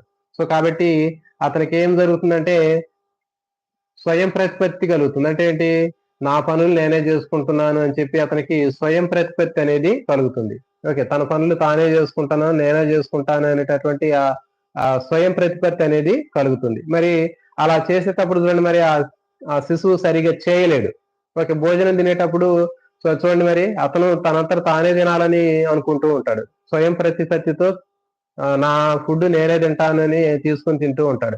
కానీ ఏం చేస్తుంటాడు, సగం తిని సగం కింద పడేస్తూ ఉంటాడు. అప్పుడు మనం ఏం చేస్తాం, పోయి నువ్వు సరిగ్గా తింటలేదని చెప్పేసి అతని దగ్గర ఉన్నటువంటి ఫుడ్ తీసుకొని మనమే తినిపిస్తుంటే అతనికి సందేహం వచ్చింది, డౌట్ వచ్చింది. అంటే ఏంటి, నేను సరిగ్గా తినలేకపోతున్నానా, నాకు చేత కాదా అనేటటువంటి ఆ ఫీలింగ్ అనేది ఆ శిశువులో రావటం జరుగుతుంది. సో కాబట్టి దాన్ని ఏమంటారంటే స్వయం ప్రతిపత్తి సందేహం అంటారు. అంటే చూడండి, ప్రతి ఒక్క దశలో కూడా మనకి ఈ క్లిష్ట పరిస్థితిలో ఒకటి పాజిటివ్ ఉంటుంది, ఇంకొకటి నెగిటివ్ అంశం ఉంటుంది. పాజిటివ్ అంశం ఉంటుంది, నెగిటివ్ అంశం ఉంటుంది. సో కాబట్టి ఇట్లా మనకి ఉత్తర శైశవ దశలో మనకి 1.5 నుంచి 3 సంవత్సరాల వరకు ఉన్నటువంటి సమయం అనేది కనిపిస్తూ ఉంటుంది. కాబట్టి ఈ దశలో శిశువు తనకు కావాల్సినటువంటి పనులన్నీ తానే చేసుకోవాలని ప్రయత్నం చేస్తూ ఉంటాడు. తానే నడుస్తూ ఉంటాడు. తానే ఆహారం తినాలని చూస్తూ ఉంటాడు. తానే ఆ డబ్బా పట్టుకొని పాలు తాగాలని చూస్తూ ఉంటాడు. ఓకే. సో తానే ఇంకా ఏమైనా చిన్న చిన్న పనులు కూడా చేయాలని చూస్తూ ఉంటాడు. తర్వాత చిన్న చిన్న ప్రాగ్భాష రూపాలంటారు. అర్థం లేనటువంటి పదాలతో మాట్లాడుతూ ఉంటాడు. సో చిన్న చిన్న పనులు కూడా చేస్తూ ఉంటాడు. సో మరి ఆ విధంగా చేసేటప్పుడు అతనికి ఏమనిపించిద్దంటే స్వయం ప్రతిపత్తి అనేది కలుగుతుంది. అంటే నేను చేయగలుగుతాను. నేను కూడా నా అంతట నా పనులు నేను చేసుకుంటున్నాను అనేటటువంటి ఒక స్వయం ప్రతిపత్తి అనేది ఆ శిశువులో కలిగిద్ది. కానీ మరి అలా చేసేటప్పుడు ఆ చేసేటటువంటి పనులనేవి పర్ఫెక్ట్ గా ఉండవక్కడ. సో ఆ సందర్భంలో ఇంట్లో ఉన్నటువంటి తల్లిదండ్రులు ఏం చేస్తారంటే కొద్దిగా ఆటంకం కలిగించినప్పుడు, అంటే నువ్వు అట్లా కాదు తినేది ఇట్లా తినాలి, లేకపోతే అట్లా తాగకూడదు ఇట్లా తాగాలి అని ఎప్పుడైతే కుటుంబ సభ్యులు అతనికి కొంచెం చెప్తూ ఉంటారో అప్పుడు అతను ఆందోళనకు గురవుతాడు ఆ శిశువు. ఇదేంటి ఇలా జరుగుతుంది? అంటే నాకు చేత కాదా? అని అతనికి సందేహం వస్తుంది. ఆ శిశువుకి ఆ కుటుంబ సభ్యుల మీద సందేహం అనేది రావటం జరుగుతుంది. సో కాబట్టి ఆ సందేహము అనేటటువంటి లక్షణం అనేది ఆ జీవితాంతం మీద వ్యక్తి మీద ఉంటది. సో కాబట్టి అప్పుడున్నటువంటి ఆ డౌట్ అనేటటువంటిది, ఆ సందేహం అనేటటువంటిది నేను చేయగలుగుతానా, నేను చేయలేనా అనేటటువంటి ఆ డౌట్ ఏదైతే ఉందో అది జీవితాంతం కూడా అది ఒక్కొక్క దశలో వెళ్తూ ఉంటే ఆ దశ అనేది ప్రతి ఒక్క దశలో కూడా ఆ సందేహం అనేటటువంటిది అతనికి ఉంటూనే ఉంటుంది. సో కాబట్టి ఇది ఉత్తర శైశవం. ఓకే. సో నెక్స్ట్ మూడవది క్రీడా దశ. ఓకే. క్రీడా దశలో మనకి 3 సంవత్సరాల నుంచి 6 సంవత్సరాల వరకు ఉన్నటువంటి దశను క్రీడా దశ అంటారు. ఓకే. చూడండి ఈ క్రీడా దశలో ఏం చేస్తారంటే పిల్లడు మొత్తం కూడా ఆటల్లో ఎక్కువగా ఆడుతూ ఉంటాడు. ఓకే. వివిధ రకాలైనటువంటి ఆటలు ఆడటం, తనకిష్టమైనటువంటి ఆటలు ఆడటం అనేది ఎక్కువగా జరుగుతుంది. మరి ఈ విధంగా ఆటలు ఆడేటప్పుడు అతను ఆ ఆటల్లో బాగా రాణించినట్లయితే, అంటే తాను ఆడేటటువంటి ఆటలు ఇంకా మంచిగా ఆడగలుగుతుంటే ఇంకొంచెం ముందుకు పోతూ ఉంటాడు. ఇంకా బాగా ఆడాననేటటువంటి ఫీలింగ్ కలుగుతుంది. ఇంకా కొత్త కొత్తగా ఆడడానికి ప్రయత్నం చేస్తూ ఉంటాడు. ఒకవేళ అదే శిశువు ఆడేటప్పుడు సరిగా ఆడనప్పుడు అతనికి ఏమనిపిస్తుందంటే తాను తప్పు చేశాననేటటువంటి భావన కలుగుతుంది. సో కాబట్టి ఇక్కడ క్రీడా దశ తీసుకున్నట్లయితే క్రీడా దశలో పిల్లలు వాళ్ళు ఆటలు ఆడుతూ ఉంటారు. అంటే శారీరక కౌశలాలు అనేవి అక్కడ డెవలప్ అవుతూ ఉంటాయి. సో మరి ఆ సందర్భంలో ఆటలు ఆడేటప్పుడు వాళ్ళు గనక సక్సెస్ అయినట్లయితే వాళ్ళు ఆటలో ఇంకొంచెం ముందుకు పోతూ ఉంటారు. ఒకవేళ ఆడేటప్పుడు సరిగా ఆడలేనట్లయితే ఓకే. సో అలాంటప్పుడు ఏమవుతుందంటే నేను తప్పు చేశానా అనేటటువంటి భావం అనేది కలుగుతుంది. సో కాబట్టి ఇది ఏంటి అంటే క్రీడా దశలో మనకి చొరవ చూపుట, తప్పు చేశాను అనేటటువంటి భావన అనేది మనకి ఇక్కడ కనిపిస్తూ ఉంటుంది. నెక్స్ట్ మూడైపోయింది. తర్వాత 4వది పాఠశాల దశ. ఓకే. సో పాఠశాల దశ తీసుకున్నట్లయితే సో చూడండి మిత్రులందరికి కూడా ఇక్కడ చెప్పేటటువంటిది ఇక్కడ నేను జనరలైజేషన్ చేసే ఒక్కొక్క సాంఘిక వికాస దశలో ఏ విధమైనటువంటి క్లిష్ట పరిస్థితి ఉంటుంది అనేటటువంటి విషయాన్ని ఇక్కడ చెప్పడం జరిగింది. అయితే ఇది మొత్తం అన్ని దశల గురించి చెప్పిన తర్వాత వీటిలో ముఖ్యమైనటువంటి అంశాలు ఎగ్జామ్ లో వేటిని అడుగుతారు, అడిగినటువంటి ప్రశ్నలకి మనకు సమాధానాలు ఏ విధంగా గుర్తుపెట్టుకోవాలి, వాటికి ఉన్నటువంటి కనెక్టివిటీ ఏంటి అనేది నేను తర్వాత ముందు చెప్తాను. సో కాబట్టి మనం ఇప్పుడు చెప్పేటటువంటి టాపిక్ మనం విన్న తర్వాత దాన్ని జనరలైజేషన్ చేసి మనకి ఈజీగా డైరెక్ట్ గా ఎగ్జామ్ లో వచ్చినటువంటి ఈ దశలు కానివ్వండి, వాటికి సంబంధించినటువంటి క్లిష్ట పరిస్థితులు కానీ ఎలా గుర్తుపెట్టుకోవాలి ఏంటి అనేది నేను కొన్ని కోడ్స్ రూపంలో చెప్తాను. సో కాబట్టి ఇక్కడ మనం ఏంటంటే ఒక జనరలైజేషన్ చేసి ఆ ఒక్కొక్క దశలో ఒక శిశువు వెళ్ళేటప్పుడు అతను ఏ విధంగా అతని యొక్క క్లిష్ట పరిస్థితి ఏ విధంగా ఉంటుంది అనేది మనం జనరలైజేషన్ చేసి నేర్చుకుందాం. తర్వాత ఏమవుతుందంటే ఆ దశలో ఉండేటటువంటి మనం దేని గుర్తు పెట్టుకోవాలి, ఎట్లా గుర్తు పెట్టుకోవాలి అనేటటువంటిది నేను కోర్స్ రూపంలో చెప్తాను. సో కాబట్టి మనం ఇప్పుడు ముందు ఒక్కొక్క దశ గురించి మనం నేర్చుకుందాం. సో ఇవన్నీ కూడా మన అందరికి కూడా బాగా అర్థమయ్యేటటువంటి విషయాలు, తెలిసినటువంటివే. కాబట్టి మనం ఈజీగా మీరు జనరలైజేషన్ చేసి మనం గుర్తు పెట్టుకునే విధంగా ఎట్లా ఉంటుంది అనేది మనం తర్వాత చూద్దాం. నెక్స్ట్ చూడండి, క్రీడా దశలో మొత్తం శిశువు మొత్తం కూడా ఇంటి దగ్గరే ఆడుకుంటూ ఉంటారు. ఓకే. అంటే ఏంటి, పాఠశాల వెళ్ళడానికి అంటే ముందు, స్కూల్ కి వెళ్ళడానికి ముందు ఉన్నటువంటి ఆ ఏజ్ మొత్తం కూడా ఏంటి అంటే అది క్రీడా దశ అని చెప్పాం. ఓకే. మరి ఈ క్రీడా దశ అయిపోయిన తర్వాత 6 సంవత్సరాల వరకు అయిపోయిన తర్వాత అతను అప్పుడు స్కూల్ కి వెళ్తాడు. ఓకే. 6 సంవత్సరాల వయసులో అతను స్కూల్ కి వెళ్ళినప్పుడు ఆ వెళ్ళేటటువంటి దశను ఏమంటారంటే పాఠశాల దశ అంటారు. ఓకే. మరి పాఠశాల దశలో 6 నుంచి 12 సంవత్సరాల వరకు ఉన్నటువంటి ఆ దశ అనేది పాఠశాల దశ. ఓకే. 6-12 సంవత్సరాల వరకు ఉన్నటువంటి ఆ దశను పాఠశాల దశ అంటారు. ఓకే. చూడండి మరి ఈ పాఠశాల దశలో ఉండేటటువంటి క్లిష్ట పరిస్థితి అనేది ఎట్లా ఉంటుందో చూద్దాం. పాఠశాల దశలో శ్రమించుట, న్యూనత అనేటటువంటి మనకి ఈ క్లిష్ట పరిస్థితి అనేది కనిపిస్తుంది. అంటే శ్రమించుట, న్యూనత. అంటే చూడండి ఒకటి పాజిటివ్ ఉంది, ఇంకోటి నెగెటివ్ ఉంది. సో కాబట్టి ఇవి ఎట్లా ఉంటాయి అనేటటువంటిది చూద్దాం. చూడండి మరి పాఠశాల దశలోకి వెళ్ళిన తర్వాత శిశువు బాగా శ్రమిస్తూ ఉంటాడు. అంటే బాగా కష్టపడడానికి ప్రయత్నం చేస్తూ ఉంటాడు. ఓకే. సో ఈ విధంగా మరి కష్టపడి పని చేయడానికి ప్రయత్నం చేస్తూ ఉంటారు. చూడండి జనరల్ గా మనకి స్కూల్లో కూడా మన పిల్లలు చూడండి మనం ఏదైనా ఒక పని చెప్తే చెప్పకముందే చేస్తూ ఉంటారు వాళ్ళు. ఓకే. మనం చెప్పకముందే ఏదైనా ఒక పని చెప్దామని చెప్పి పిల్లలకి చెప్పి ఏదన్నా చెప్తూ ఉంటే పూర్తిగా వాక్యం కంప్లీట్ కాకముందే మొత్తం 10 మంది ఉరుగుతూ ఉంటారు అక్కడ. జనరల్ గా ఇది ఎక్కడైనా మనకు కనిపిస్తూనే ఉంటుంది. సో కాబట్టి వాళ్ళకి కొన్ని పనులు మనం చెప్తూ ఉంటే వాళ్ళకి ఎక్కువగా వాళ్ళు శ్రమించి చేయడానికి ప్రయత్నం చేస్తూ ఉంటారు. ఓకే. సో కాబట్టి పాఠశాల దశలో శ్రమించుట అనేటటువంటి లక్షణం కనిపిస్తూ ఉంటుంది. ఓకే. సో ఇంకా మనకి దీన్ని జనరలైజేషన్ చేసి తీసుకున్నట్లయితే చూడండి మనకి చిన్నతనంలో ఇప్పుడున్నటువంటి పిల్లల కంటే మన జనరేషన్ లో మనం చదువుకున్నటువంటి వాళ్ళు ఎవరైతే ఉన్నారో అంటే దాదాపు 80s, 90s లో ఉన్నటువంటి వాళ్ళు ఎవరైతే ఉన్నారో ఆ జనరేషన్ లో 80s, 90s లో పుట్టినటువంటి వాళ్ళు ఎవరైతే ఉన్నారో వాళ్ళకి బాగా తెలుసు. చూడండి మరి అప్పట్లో స్కూల్ కి వెళ్ళేటప్పుడు మన స్కూల్లో సౌకర్యాలు అనేవి ఏమీ ఉండేవి కాదు. అంటే కింద కూర్చోవటమే ఉండేది. అంటే మట్టితోటి అలుకుతూ ఉండేవాళ్ళు. ఎర్ర మట్టి తీసుకురావటం, వాటిని మట్టితో అలకటం, తర్వాత బ్లాక్ బోర్డ్ కూడా ఉండేది. ఆ బ్లాక్ బోర్డ్ కి ఈవెన్ రంగులు కూడా ఉండేవి కావు అప్పుడు. అప్పుడు ఏం చేసేవాళ్ళం బొగ్గులు తీసుకొచ్చి దంచి, దొండాకు తీసుకొచ్చి దాంట్లో దంచి బాగా అవన్నీ కలిపి బోర్డుకి వేయటం. ఓకే. ఈ విధంగా మనకి రూమ్ మొత్తం తయారు చేసుకోవటం ఇట్లా చేసేవాళ్ళు. అంటే ఏంటి శ్రమించడం అనేది ఎక్కువగా ఉంటది ఆ వయసులో. సో కాబట్టి మనందరికి కూడా మిత్రులందరికీ కూడా ఈ విషయం మీకు తెలిసే ఉంటుంది. తెలిస్తే మీరు యెస్ అని కామెంట్ చేయండి మిత్రులు. ఒకసారి మీరు చిన్నతనంలో మనం స్కూల్‌కి వెళ్ళినప్పుడు స్కూల్‌లో మనం చాలా రకాలైనటువంటి పనులు చేసే ఉంటాం మనం గూడా. లేకపోతే మీరిప్పుడు ఎవరైనా స్కూల్‌కి వెళ్ళేవాళ్ళు ఎవరైనా ఉంటే, ఆ స్కూల్‌కి వెళ్ళేటటువంటి పిల్లలు గూడా ఏం చేస్తుంటారంటే పాఠశాలలో శ్రమించే గుణం అనేది ఎక్కువ కనిపిస్తూ ఉంటుంది. వాళ్ళు పిల్లలు చెప్పకముందే అన్ని రకాలైనటువంటి పనుల్ని శ్రమించి చేస్తూ ఉంటారు. ఓకే. సో మరి అట్లా చేయటం అనేటటువంటిది ఏంటి అంటే పాఠశాల దశలో ఉన్నటువంటి ఒక ఈ క్లిష్టమైనటువంటి పరిస్థితి అని చెప్పొచ్చు దీన్ని. ఓకే. ఇంకొక ఎగ్జాంపుల్ తీసుకున్నట్లయితే మరి అట్లా శ్రమిస్తూ ఉంటారు. అలా శ్రమించేటప్పుడు వాళ్ళు ఏదైనా పొరపాటున సరిగ్గా చేయలేకపోతే వాళ్ళు ఇన్ఫీరియారిటీ కాంప్లెక్స్ అనేది డెవలప్ అవుతుంది. అంటే ఏంటి వాళ్ళు న్యూనతాభావాన్ని పెంపొందించుకుంటారు. వాళ్ళు సరిగ్గా చేయలేదు అనేటటువంటి ఆ ఇన్ఫీరియారిటీ కాంప్లెక్స్ అనేది వాళ్ళలో డెవలప్ అవుతుంది. ఫర్ ఎగ్జాంపుల్ రీసెంట్‌గా నేను స్కూల్‌కి వెళ్ళినప్పుడు స్కూల్‌లో బయాలజీ ల్యాబ్‌లో కొన్ని సర్దుతూ ఉన్నాను. బయాలజీ ల్యాబ్ మొత్తం గూడా వాటిని శుభ్రం జేసి సర్దుతూ ఉంటే కొంతమంది పిల్లలొచ్చారు. సార్ మేము గూడా హెల్ప్ జేత్తాం సార్ అని చెప్పేసి వస్తే సరే వాళ్ళని గూడా వాళ్ళ హెల్ప్ గూడా తీసుకున్నాం. తీసుకుంటే వాళ్ళేం జేశారంటే ఇచ్చేటప్పుడు ఆ స్పెసిమెన్‌లు అవి బాగా ఒక్కొక్కళ్ళు 2, 2 తీసుకొచ్చేస్తుంటే ఒకడేం జేశాడంటే 3 తీసుకొచ్చి ఇచ్చాడు. తొందరగా అయిపోద్ది సార్ అని వాడు 3 తీసుకొచ్చి ఇచ్చి పొరపాటున చేయి జారింది. జారి కింద పడేసాడు. సో మరి అట్లా జేసినప్పుడు అతను చాలా ఫీల్ అయితుండు వాడు. సార్ నేను మిస్టేక్ చేసింది సార్ నేను. అలా చేయకుండా ఉంటే పోయేది సార్ అని వాడు 1, 10 సార్లు అదే పని అదే చెప్తున్నాడు వాడు. నేనేమన్నా సర్లేరా పర్లేదు ఏం పర్లేదు. అట్లాంటివి జరుగుతూనే ఉంటాయంటే వాడు పక్కన కూర్చొని అసలు అట్లా చేయకుండా ఉంటే పోయేది సార్. నేను ఒక్కోటి ఇచ్చినా పోయేది. అనవసరంగా ఇది బ్రేక్ అయిపోయింది. ఓకే. ఇట్లా చెప్తూ ఉన్నాడు. సో కాబట్టి ఈ విధంగా మనకి పిల్లలు ఏం చేస్తారంటే పాఠశాల దశలో ఉన్నప్పుడు బాగా శ్రమించడానికి ప్రయత్నం చేస్తూ ఉంటారు. బాగా శ్రమించడానికి ప్రయత్నం చేస్తూ ఉంటారు. తర్వాత ఆ చేసేటటువంటి శ్రమలో ఏదైనా విఫలం జరిగినట్లయితే సరిగ్గా చేయకపోతే వాళ్ళేం చేస్తారంటే న్యూనతాభావాన్ని పెంపొందించుకుంటారు. ఓకే.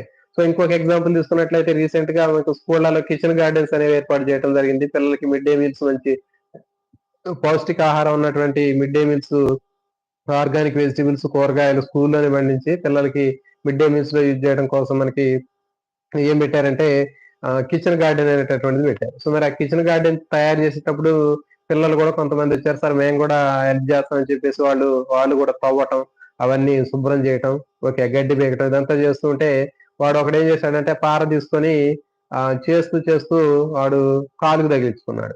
ఓకే. సో మరి అట్లా చేసినప్పుడు అతను ఏమైంది అంటే అతనికి శ్రమించడం జరిగింది. తర్వాత న్యూనతాభావం అసలు అప్పుడు మనం ఏం చెప్పాం నేను చెప్తున్నా, "అరేయ్! నువ్వు చేత కాదురా నువ్వు ఎందుకు తీసుకున్నావురా పార ఎందుకు తీసుకున్నావురా నువ్వు గడ్డి మేపొచ్చు కదరా!"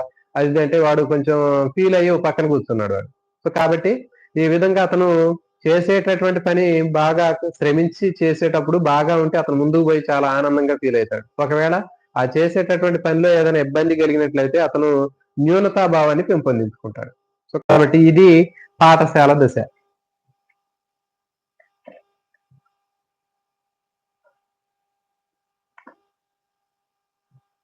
నెక్స్ట్ కౌమార దశ. ఓకే. సో ఈ కౌమార దశ తీసుకున్నట్లయితే కౌమార దశలో ఎక్కువగా మనకి 12 సంవత్సరాల నుంచి 20 సంవత్సరాల వరకు ఉంటున్నటువంటి దశని మనకి కౌమార దశ అని చెప్తారు. ఓకే. మరి ఈ కౌమార దశ మళ్ళీ పూర్వ కౌమారం, ఉత్తర కౌమారాలు అనేవి ఉండవు. కేవలం ఒక కౌమార దశ మాత్రం ఒకటే ఉంటుంది. ఇది 12 సంవత్సరాల నుంచి 20 సంవత్సరాల వరకు ఉన్నటువంటి ఈ దశను కౌమార దశ అంటారు. ఓకే. మరి ఈ దశలో ఉన్నటువంటి క్లిష్ట పరిస్థితి ఏంటి అంటే చూడండి, ఇది పాత్ర గుర్తింపు, పాత్ర సందిగ్ధం అని చెప్పాం. ఓకే. కౌమార దశలో పాత్ర గుర్తింపు, పాత్ర సందిగ్ధం అని చెప్పడం జరిగింది. అంటే చూడండి, కౌమార దశలోకి వచ్చిన తర్వాత స్కూల్లో ఉన్నటువంటి పిల్లలు మనం అబ్జర్వ్ చేసినప్పుడు వాళ్ళు స్కూల్లో గాని, ఇంటి దగ్గర గాని వాళ్ళు ఐడెంటిటీని కోరుకుంటూ ఉంటారు. అంటే వాళ్ళ యొక్క వ్యక్తి గుర్తింపు కోసం వాళ్ళు తపన పడుతూ ఉంటారు. అంటే ఫర్ ఎగ్జాంపుల్ ఇంట్లో గాని, తర్వాత స్కూల్లో గాని, బయట సొసైటీలో గాని వాళ్ళు ఏంటి అంటే వాళ్ళ యొక్క వ్యక్తి గుర్తింపు కోసం ప్రయత్నం చేస్తూ ఉంటారు. అంటే నన్నే చూడాలి, పిల్లలందరూ నన్నే చూడాలి, సార్లు నన్నే చూడాలి, ఓకే, నన్ను బాగా గుర్తు పెట్టుకోవాలి అని చెప్పి వాళ్ళు స్పెషల్ గా వాళ్ళు తయారవుతూ ఉంటారు వాళ్ళు. ఓకే. సో కాబట్టి ఆ విధంగా కౌమార దశలో పాత్ర గుర్తింపు కోసం వాళ్ళు తాపత్రయం పడుతూ ఉంటారు. అంటే పాత్ర గుర్తింపు అంటే అతని క్యారెక్టర్ ని హైలైట్ అవ్వాలి, నేను అందరికీ బాగా కనపడాలి, మిగిలిన వాళ్ళందరికంటే నేనే హైలైట్ గా ఉండాలి, నా పాత్ర బాగా ఎక్కువ గుర్తింపు రావాలి, నన్ను బాగా అందరూ మెచ్చుకోవాలి, నన్ను బాగా గుర్తించాలి, మిగిలిన పిల్లలందరూ గుర్తించాలి, స్కూల్లో సార్లు అందరూ నన్ను మెచ్చుకోవాలి, నన్ను పొగడాలి, నన్ను బాగా గుర్తుపెట్టుకోవాలి అనేటటువంటి ఆ ఫీలింగ్ అనేది పిల్లల్లో కనిపిస్తూ ఉంటుంది. అంటే ప్రతి ఒక్కళ్ళు బాగా అందరూ గుర్తు పెట్టుకునే విధంగా వాళ్ళు కొంచెం రెడీ అవటం కూడా ఉంటుంది. సో కాబట్టి అందుకే కౌమార దశలో పిల్లలందరూ కూడా వాళ్ళు ఎక్కువ అందం మీద ఎక్కువ ఫోకస్ చేస్తూ ఉంటారు. అంటే ఏంటి, వాళ్ళు డ్రెస్ అప్ అవటం కానివ్వండి, హెయిర్ స్టైల్స్ కానివ్వండి, సో ఈ వీటి మీద ఎక్కువ ఫోకస్ పెట్టి ఎక్కువగా అందరూ తన వైపే చూడాలి అనేటటువంటి తన పాత్ర గుర్తింపు కోసం వాళ్ళు ఆ విధంగా చేయటం జరుగుతుంది. చూడండి, కౌమార దశకు రాకముందు అంటే 10 సంవత్సరాల కంటే ముందు ఉన్నటువంటి పిల్లలు ఎవరి దగ్గర కూడా వాళ్ళు జుట్టు సరిగా దువ్వుకోరు, పిచ్చి పిచ్చిగా హెయిర్ స్టైల్స్ అనేవి ఏమి ఉండవు. కానీ ఎప్పుడైతే కౌమార దశలోకి వస్తారో వెంటనే వాళ్ళు ఏంటంటే, చెప్పాం కదా, ఈ పాత్ర గుర్తింపు కోసం వాళ్ళు ఏం చేస్తూ ఉంటారంటే వాళ్ళు ప్రతి ఒక్కళ్ళు చూడండి రకరకాల హెయిర్ స్టైల్స్, మంచి హెయిర్ స్టైల్స్ కొట్టించుకోవటం, తర్వాత జేబులో దువ్యాన్లు కూడా మెయింటైన్ చేస్తూ ఉంటారు. జేబులో దువ్యాన్లు, పౌడర్లు, కొంతమంది అయితే బొట్టు కూడా తెచ్చుకుంటూ ఉంటారు. మా స్కూల్లో మేము చూస్తూ ఉంటాం. కొంతమంది ఏం చేస్తుంటారంటే బొట్టుని పొట్లం కట్టుకొచ్చుకొని తెచ్చుకొని వాళ్ళు చక్కగా ఏదైనా బ్రేక్ టైంలో కానీ వాళ్ళు చక్కగా బొట్టు పెట్టుకుంటారు. అంటే ఏంటి అంటే వాళ్ళ క్యారెక్టర్ ని వాళ్ళు ఐడెంటిటీ చేయాలని చూస్తూ ఉంటారు వాళ్ళు. అంటే ఇప్పుడు ఫర్ ఎగ్జాంపుల్ వాడు మంచిగా బొట్లు పెట్టుకొని వస్తున్నాడు స్కూల్ కి, ఎందుకంటే వాడు కొంచెం నన్ను గుర్తించాలి, అందరూ నన్ను బాగా గుర్తించాలి, మిగిలిన వాళ్ళకంటే నేను భిన్నంగా ఉండాలి, డిఫరెంట్ గా ఉండాలి అనేటటువంటి ఆ లక్షణం ఏదైతే ఉందో ఆ పాత్ర గుర్తింపు కోసం వాళ్ళు ఎక్కువగా తాతలాడుతూ ఉంటారు. ఓకే. సో మరి అలా చేసినప్పుడు మనం ఏం చేస్తూ ఉంటాం అంటే ఒక్కొక్కసారి వాళ్ళని కొంచెం తిట్టడం కానీ, లేకపోతే వాళ్ళని కొంచెం ఏం చేస్తూ ఉంటారు, కొంచెం గద్దెవ్వటం కానీ ఇట్లాంటివి చేస్తూ ఉంటారు.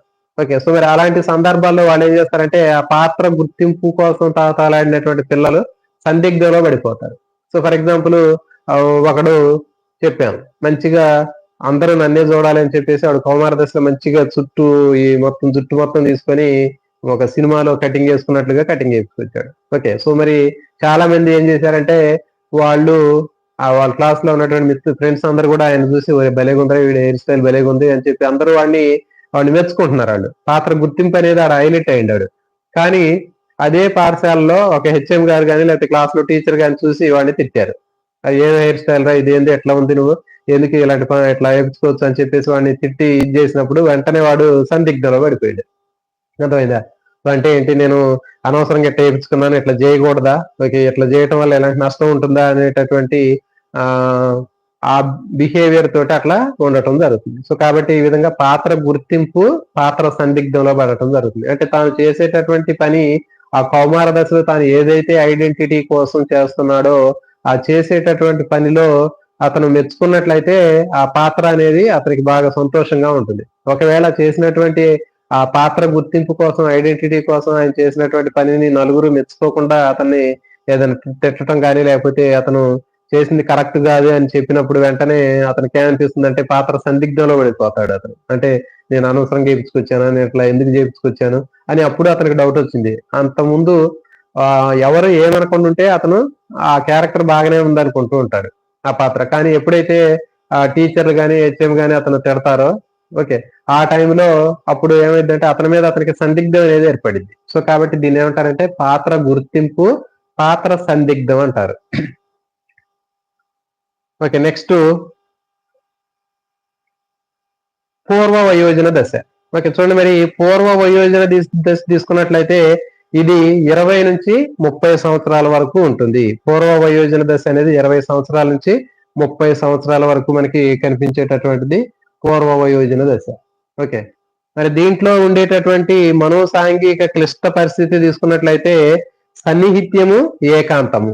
ఓకే. చూడండి మరి సన్నిహిత్యము, ఏకాంతం అంటే చూడండి పూర్వ వయోజన దశలో ఉండేటటువంటి వాళ్ళు ఎక్కువగా ఏం చేస్తూ ఉంటారంటే సన్నిహిత్యంగా ఉండాలని చూస్తూ ఉంటారు. అంటే తమ యొక్క ఆలోచనలకి, అభిరుచులకి, తమ యొక్క లక్షణాలకి బాగా దగ్గరగా ఉండేటటువంటి వాళ్ళతోటి సన్నిహిత్యంగా ఉండాలని చూస్తూ ఉంటారు.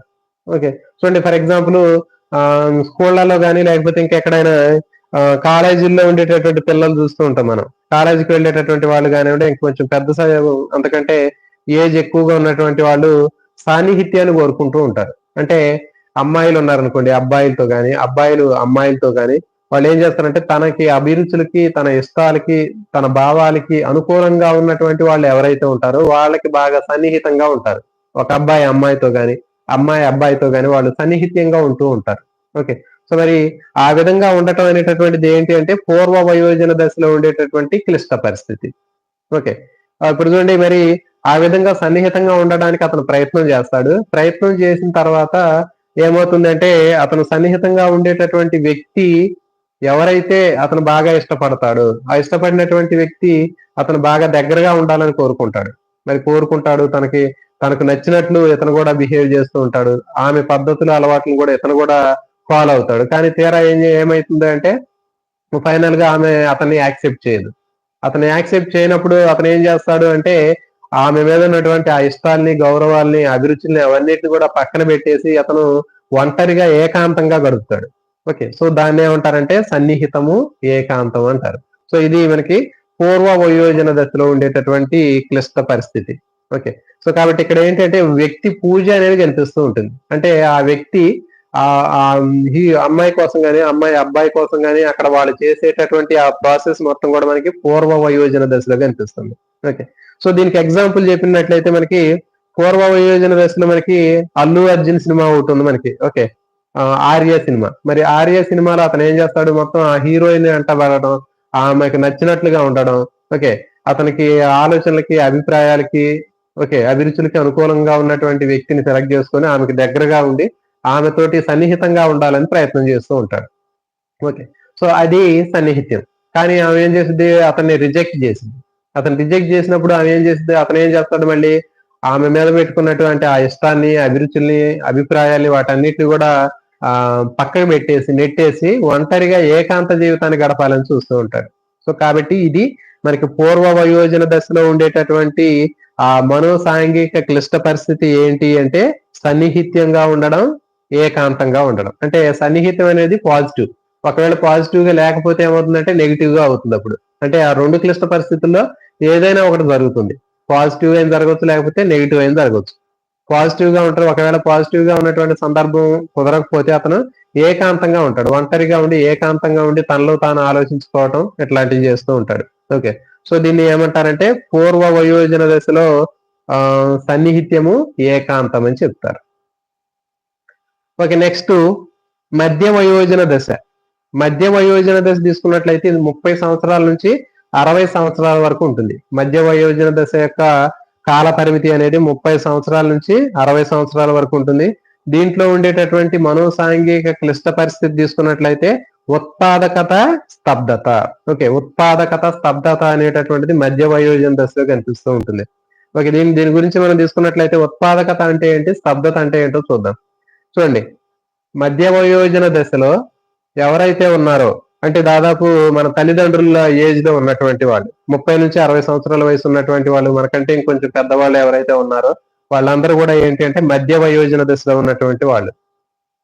వాళ్ళు ఏం చేస్తారంటే సమాజంలో ఉన్నటువంటి వ్యక్తులకి సమాజానికి కొన్ని మంచి విలువలను అందిస్తూ ఉంటారు. మంచి విలువలను అందియటం, లేకపోతే సృజనాత్మకత కలిగినటువంటి వ్యక్తుల్ని తయారు చేయటం, గొప్ప పౌరులను తయారు చేయటం, సమాజంలో మంచి విలువలు, అభిప్రాయాలు ఉన్నటువంటి వ్యక్తుల్ని తయారు చేయటం. సో ఇలాంటివన్నీ కూడా చేస్తూ ఉంటారు. సో ఆ విధంగా చేయటం వల్ల వాళ్ళేంటంటే ఒక మంచి ఉత్పాదకతను వాళ్ళు ఉత్పత్తి చేస్తూ ఉంటారు. వాళ్ళు మధ్య వయోజన దశలో ఉన్నటువంటి వాళ్ళు కొంతమంది. ఓకే. మరికొంతమంది ఏం చేస్తూ ఉంటారంటే, మరి ఈ లక్షణాలు లేనటువంటి వాళ్ళు. అంటే సమాజం మీద మంచి అభిప్రాయం లేనటువంటి వాళ్ళు, పక్క వాళ్ళని గౌరవించలేనటువంటి వాళ్ళు, పక్క వాళ్ళకి సహాయం చేయలేనటువంటి వాళ్ళు, సమాజం అభివృద్ధి చెందాలనేటటువంటి అభిప్రాయాలు లేనటువంటి వాళ్ళు, సృజనాత్మకత కలిగినటువంటి వ్యక్తులను తయారు చేయలేనటువంటి వాళ్ళు, వాళ్ళందరూ ఎట్లా ఉంటారంటే స్తబ్దంగా ఉండిపోతారు. ఓకే. సో కాబట్టి ఇది మధ్య వయోజన దశలో ఉన్నటువంటి వాళ్ళు ఉత్పాదకత, స్తబ్దత అనేది ఉంటుంది. అంటే కొంతమంది ఉత్పాదకంగా ఉండవచ్చు, లేకపోతే మరి కొంతమంది స్తబ్దంగా ఉండవచ్చు. అంటే సమాజంలో ఉపయోగపడే మంచి లక్షణాలు కలిగినటువంటి వాళ్ళని, మంచి విలువలు, వైఖరులు ఉన్నటువంటి వాళ్ళని, సృజనాత్మకత కలిగినటువంటి వ్యక్తుల్ని ఎవరైతే కొంతమంది తయారు చేస్తూ ఉంటారు. సమాజం కోసం, పక్క వాళ్ళ కోసం మంచి పనులు చేయటం, సమాజం అభివృద్ధి కోసం మంచి మంచి పనులు చేయటం ఇలాంటివి చేస్తూ ఉంటారు. సో వాళ్ళేంటంటే మంచి ఉత్పాదకతను తయారు చేస్తున్నారు వాళ్ళు. మంచి సృజనాత్మకత కలిగినటువంటి వ్యక్తుల్ని తయారు చేస్తూ ఉంటారు వాళ్ళు. సో దాన్నేమంటారంటే ఉత్పాదకత అంటారు. మరి కొంతమంది ఈ లక్షణాలు లేనటువంటి వాళ్ళని తీసుకున్నట్లయితే వాళ్ళు స్తబ్దంగా ఉంటారు. అంటే వాళ్ళు సమాజం కోసం పనిచేస్తూ ఉండరు. పక్క వాళ్ళ అభివృద్ధి కోసం ఉపయోగపడరు. ఒక సృజనాత్మకత కలిగినటువంటి వ్యక్తులను తయారు చేయరు. వాళ్ళు ఎవరితో సంబంధం ఉండదు. సో కాబట్టి వాళ్ళు అలాంటి వాళ్ళని ఏమంటారంటే స్తబ్దంగా ఉన్నటువంటి వ్యక్తులు అంటారు. సో కాబట్టి మధ్య వయోజన దశలో మనకున్నటువంటి ఆ మనోసాంఘిక క్లిష్ట పరిస్థితి ఏంటి అంటే ఉత్పాదకత, స్తబ్దత. ఓకే. సో మరి దీన్ని ఎగ్జాంపుల్ తీసుకుంటే మీకు బాగా అర్థమవుతుంది. మధ్య వయోజన దశలో మీకు బాగా గుర్తు పెట్టుకునేటటువంటి ఉత్పాదకత, స్తబ్దతను మనం గుర్తు పెట్టుకోవాలి అంటే ఒక 2 క్యారెక్టర్లు చెప్తాను నేను. మీకు బాగా అర్థమవుతుంది. గుర్తు పెట్టుకోండి. సో అవేంటి అంటే ఉత్పాదకత, స్తబ్దతకి ఎగ్జాంపుల్ ఏంటి అంటే 'సీతమ్మ వాకిట్లో సిరిమల్లె చెట్టు' మీ అందరూ చూసే ఉంటారు. మరి ఆ చూసినటువంటి సినిమాలో ప్రకాష్ రాజ్ క్యారెక్టర్, తర్వాత రావు రమేష్ క్యారెక్టర్ ఒకసారి చూడండి. ఓకే. సో మరి ఆ 2 క్యారెక్టర్లు చూసినప్పుడు చూడండి, ఈ ప్రకాష్ రాజ్ ఏం చేస్తూ ఉంటాడంటే మొత్తం కూడా సమాజం కోసం మంచి జరగాలి. ఓకే. 10 మంది మంచిగా ఉండాలి. అందులో మనం ఉండాలి అని డైలాగులు చెప్తూ ఉంటాడు. ఓకే. సో కాబట్టి ఈ విధంగా సమాజం కోసం పక్క వాళ్ళు మంచి కోసం చూస్తూ ఉంటాడు. సో కాబట్టి అదేంటంటే ఉత్పాదకత. కానీ మరి దీనికి రివర్స్ స్తబ్దత.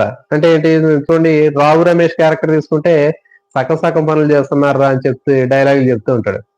ఓకే. మరి ఆ రావు రమేష్ చేసినటువంటి ఆ క్యారెక్టర్ మొత్తం కూడా ఏంటి అంటే రివర్స్. అంటే ఉత్పాదకతకి రివర్స్ గా ఉంటుంది. అంటే ఏంటి స్తబ్దత అంటారు. ఓకే. అంటే పక్క వాళ్ళని నిందించటం. ఓకే. పక్క వాళ్ళు చేసేటటువంటి పనుల్ని హేళన చేయటం, చిన్న చూపు చేయటం ఇట్లాంటివి చేస్తూ ఉంటారు. సో అది ఏంటి అంటే స్తబ్దత అంటారు. సో కాబట్టి మీకు ఇక్కడ గుర్తుపెట్టుకోండి, ఉత్పాదకత, స్తబ్దత అనేటటువంటి ఆ పదాలు అనేటటువంటివి మనకి ఆ 'సీతమ్మ వాకిట్లో సిరిమల్లె చెట్టు' ఆ సినిమాలో తీసుకున్నటువంటి ఆ Prakash Raj character, Rao Ramesh character. So చూడండి, వాళ్ళు కూడా ఆ ఏజ్ లో ఉన్నటువంటి వాళ్ళు, అంటే మధ్య వయసులో ఉన్నటువంటి వాళ్ళని గుర్తు పెట్టుకుంటే మీకు సరిపోతుంది. నెక్స్ట్ లాస్ట్ లోది ఏంటంటే పరిపక్వ దశ. ఓకే. పరిపక్వ దశ తీసుకున్నట్లయితే ఈ పరిపక్వ దశలో లాస్ట్ లో ఉండేటటువంటి పరిపక్వ దశ ఏదైతే ఎవరైతే ఇంతకుముందు మధ్య వయోజన దశలో ఉన్నటువంటి ఉత్పాదకత అని చెప్పామో ఆ ఉత్పాదకత ఉన్నటువంటి వాళ్ళని తయారు చేశారని చెప్పాము. అంటే ఏంటి, మంచి సృజనాత్మకత కలిగిన వ్యక్తులను తయారు చేస్తున్నామని చెప్పాము. తర్వాత సమాజానికి ఉపయోగపడే మంచి లక్షణాలు కలిగినటువంటి వాళ్ళని, ఓకే, ఇంకా సమాజంలో నీతి విలువలు, ఓకే, ఇలాంటి మంచి లక్షణాలు నైతిక విలువలు ఉన్నటువంటి వ్యక్తుల్ని, సృజనాత్మకత ఉన్నటువంటి వ్యక్తుల్ని ఎవరైతే తయారు చేశారో ఇంతకు ముందు మధ్య వయసులో ఉన్నటువంటి వాళ్ళు ఏమవుతారంటే పరిపక్వ దశకు వచ్చిన తర్వాత వాళ్ళు ఏమని ఫీల్ అవుతుంటారంటే మన జీవితం ధన్యమైంది, ఇంతకంటే ఏం కావాలి, 10 మందికి సహాయం చేశాము, మనం మిగిలిన వాళ్ళకంటే డిఫరెంట్ గా ఉన్నాము, సో కాబట్టి మనం ఈ విధంగా చేయటం వల్ల మనం చాలా సంతోషంగా ఉన్నాం అని చెప్పి వీళ్ళు ఫీల్ అవుతూ ఉంటారు పరిపక్వ దశలో ఉన్నటువంటి వాళ్ళు. ఓకే. ఉత్పాదకతకు సంబంధించినటువంటి వాళ్ళు. మరి ఇంకొంతమంది ఏమున్నారు, మధ్య వయోజన దశలో స్తబ్దంగా ఉన్నారని చెప్పాం కదా, వాళ్ళు ఏమనుకుంటారంటే ఈ జీవితం అనవసరంగా ఉంది, దీనివల్ల మనకి ఏం ఉపయోగం లేదు, ఏం సాధించింది ఏం లేదు, పక్కోడికి మన వల్ల ఉపయోగం లేదు, వాడి వల్ల మనకి ఏం ఉపయోగం లేదు అని చెప్పి వాళ్ళందరూ కూడా నిరాశకు లోనవుతూ ఉంటారు. ఓకే. సో ఈ విధంగా వాళ్ళు నిరాశకు లోనవుతూ ఉంటారు. మనం సాధించింది ఏమీ లేదు, ఇతరులతో పోలిస్తే మనం ఏమి పెద్దగా ఏమి గుర్తింపు లేదు, ఏమి చేయలేదు మనకి, మనం ఏమి పక్కవాడికి ఉపయోగపడలేదు, ఈ విధంగా ఎప్పుడు కూడా నెగిటివ్ థాట్స్ తో వాళ్ళు ఫీల్ అవుతూ ఉంటారు. సో దాన్ని ఏంటంటే నిరాశ అని చెప్పి చెప్పడం జరుగుతుంది. సో కాబట్టి ఈ విధంగా సమగ్రత తర్వాత లేకపోతే సమర్థత అంటారు. దీనికి ఇంకొకటి నిరాశ. సో కాబట్టి ఈ విధంగా ఎవరైతే సమాజంలో మంచి లక్షణాలు కలిగినటువంటి వ్యక్తులను తయారు చేస్తారో వాళ్ళు ఫైనల్ గా వాళ్ళు జీవితంలో ఏమనుకుంటారంటే వీళ్ళు చలాకీగా సృజనాత్మకంగా ఉండి మంచి చేసాము సమాజానికి, మనకి ఎంతకంటే ఏం కావాలి, ఓకే 10 మందికి మనం న్యాయం చేసాము, 10 మందికి ఉపయోగపడ్డాము, మన జీవితం అనేది ఒక అర్థవంతంగా మారింది. ఓకే. సో ఈ విధంగా చేయటం వల్ల మన జీవితానికి ఒక అర్థం, పరమార్థం అనేది దక్కింది అని వీళ్ళు అనుకుంటూ ఉంటారు. కానీ కొంతమంది ఏమనుకుంటారంటే ఎవరైతే పక్క వాళ్ళని మంచి చేయడానికి ఉపయోగపడరో, లేకపోతే నలుగురికి సహాయం చేయరో, లేకపోతే ఎవరైతే సృజనాత్మకత ఉన్నటువంటి వ్యక్తుల్ని తయారు చేయరో, అలాంటి వాళ్ళు ఏమనుకుంటూ ఉంటారంటే మన జీవితం అంతా క్రమరహితంగా ఉంది, అర్థం లేదు, పర్థం లేదు, ఈ జీవితం ఉన్నా ఒకటే పోయినా ఒకటే అని చెప్పేసి వాళ్ళు చాలా నిరాశ నిస్పృహతోటి బతుకుతూ ఉంటారు. ఓకే. సో అట్లా ఉండేటటువంటి వాళ్ళు ఏమంటారంటే ఆహ్, నిరాశ అని చెప్తారు. సో కాబట్టి ఈ విధంగా మనకి పరిపక్వ దశలో మనకి ఉండేటటువంటి సాంఘిక క్లిష్ట పరిస్థితి ఏంటి అంటే సమగ్రత, సమర్థత, ఇంకొకటి ఏంటంటే నిరాశ. ఓకే. సో ఈ విధంగా మనం వీటిని చూడొచ్చు. సో ఇప్పుడు మనం ఒక్కొక్క దానికి సంబంధించినటువంటివి గుర్తుపెట్టుకోవాల్సినటువంటి అంశాలు ఏంటి అంటే చూడండి, నేను కొన్ని క్వశ్చన్లు అడుగుతాను, మీరు చెప్పండి. ఎరిక్ ఎరిక్సన్ చెప్పినటువంటి సాంఘిక వికాస దశలో ఉత్తర శైశవ దశలో ఉన్నటువంటి క్లిష్ట పరిస్థితి ఏమిటి? ఉత్తర శైశవ దశలో ఉన్నటువంటి క్లిష్ట పరిస్థితి ఏమిటి అనేటటువంటి దానికి ఆన్సర్ చెప్పండి మీరు. సాంఘిక క్లిష్ట పరిస్థితి ఏమిటి? ఉత్తర శైశవ దశలో ఉన్నటువంటి సాంఘిక వికాస దశ అయినటువంటి ఉత్తర శైశవ దశలో ఉన్నటువంటి సాంఘిక క్లిష్ట పరిస్థితి ఏమిటి? ఉత్తర శైశవం మిత్రులు చెప్పాలి. సో ఇప్పుడు ఎందుకంటే నేను ఇవి చెప్పిన తర్వాత మీకు ఈజీగా ఉండేటటువంటి కోడ్స్ చెప్తాను. మీకు ఇప్పుడు చెప్పింది మొత్తం కూడా జనరలైజేషన్ చేసి మీకు కాన్సెప్ట్ అవడం కోసం చెప్పాను. ఇది చెప్పిన తర్వాత మీ అందరికి బాగా ఉపయోగపడేటటువంటి కోడ్ చెప్తాను. మీకు ఎగ్జామ్ లో ఖచ్చితంగా వాటిని చూడగానే మీరు ఆన్సర్ పెట్టడమే. సో అంటే ఏంటి, మనకి ఎగ్జామ్ లో మనకి 2 రకాలుగా ఉంటది. ఇప్పుడు మనకి లాంగ్ ఆన్సర్ కాదు. ఎగ్జామ్ లో రాసేటప్పుడు, మన డిఎస్సి లో రాసేటప్పుడు మనకి కేవలం బిట్లు మాత్రమే మనం గుర్తుపెట్టుకునేది. 4 ఆప్షన్స్ గుర్తుపెట్టుకోవడం కోసం మనం ముందు ఏంటంటే ఈ మ్యాటర్ మొత్తం చదువుకుంటున్నాం. సో కాబట్టి ఇప్పుడు మనం మొత్తం కూడా డిస్కషన్ చేసుకున్నాం, మనకు అర్థమైంది. సో కానీ ఆ ఎగ్జామ్ లో చూడగానే టక్కన ఆ 4 ఉన్నటువంటి ఆప్షన్స్ ఏవైతే ఉన్నాయో 4 ఆప్షన్లో ఎవరైతే కరెక్ట్ గా పెట్టగలుగుతారో కన్ఫ్యూజ్ లేకుండా వాళ్ళకే మార్క్ వస్తుంది. సో కాబట్టి ఉన్నటువంటి దశలు మనకి కొన్ని కోడ్లు అనేవి ఉన్నాయి. ఆ కోడ్లు బోర్డు మీద రాయడానికి అంత అవకాశం లేక నేను రాయలేదు. సో కాబట్టి నేను ఇప్పుడు ఆ కోడ్లు అనేవి మీకు చెబుతాను. సో దేనికి ఏ విధంగా గుర్తు పెట్టుకోవాలనేది చెబుతాను. చాలా ఈజీగా ఉంటాయి, చూద్దాం.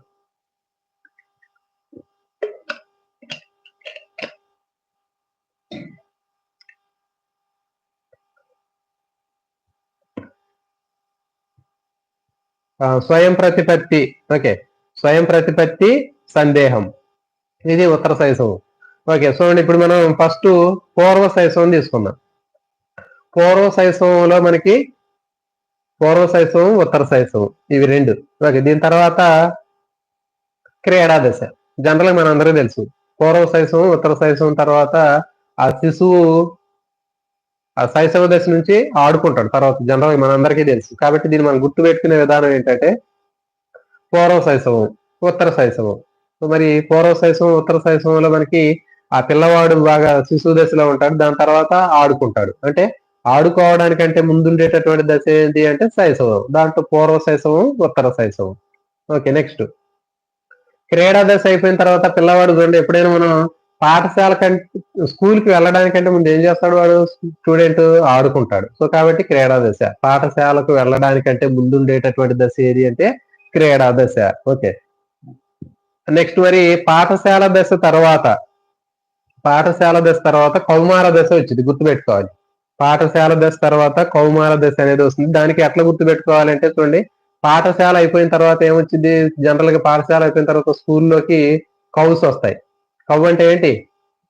ఆవులు. ఓకే. సో కాబట్టి గుర్తుపెట్టుకోండి, పాఠశాల అయిపోయిన తర్వాత వచ్చేటటువంటిది ఏంటి? కౌవు. అంటే కౌమార దశ. పాఠశాల అయిపోయిన తర్వాత వచ్చేటటువంటి దశ ఏది? కౌమార దశ. అంటే ఏంటి? పాఠశాల అయిపోయిన తర్వాత సాయంత్రం స్కూల్లోకి ఎక్కువగా ఆవులు వస్తూ ఉంటాయి, గుర్తుపెట్టుకోండి. పాఠశాల తర్వాత కౌమార దశ. ఓకే. నెక్స్ట్ కౌమార దశ తర్వాత వయోజన దశ. కౌమార దశ అని రాసుకోండి మీరు. ఓకే, అర్థమవుతుంది. అక్కడ మీరు రాసేటటువంటి దాంట్లో కౌమార దశ అని రాయకుండా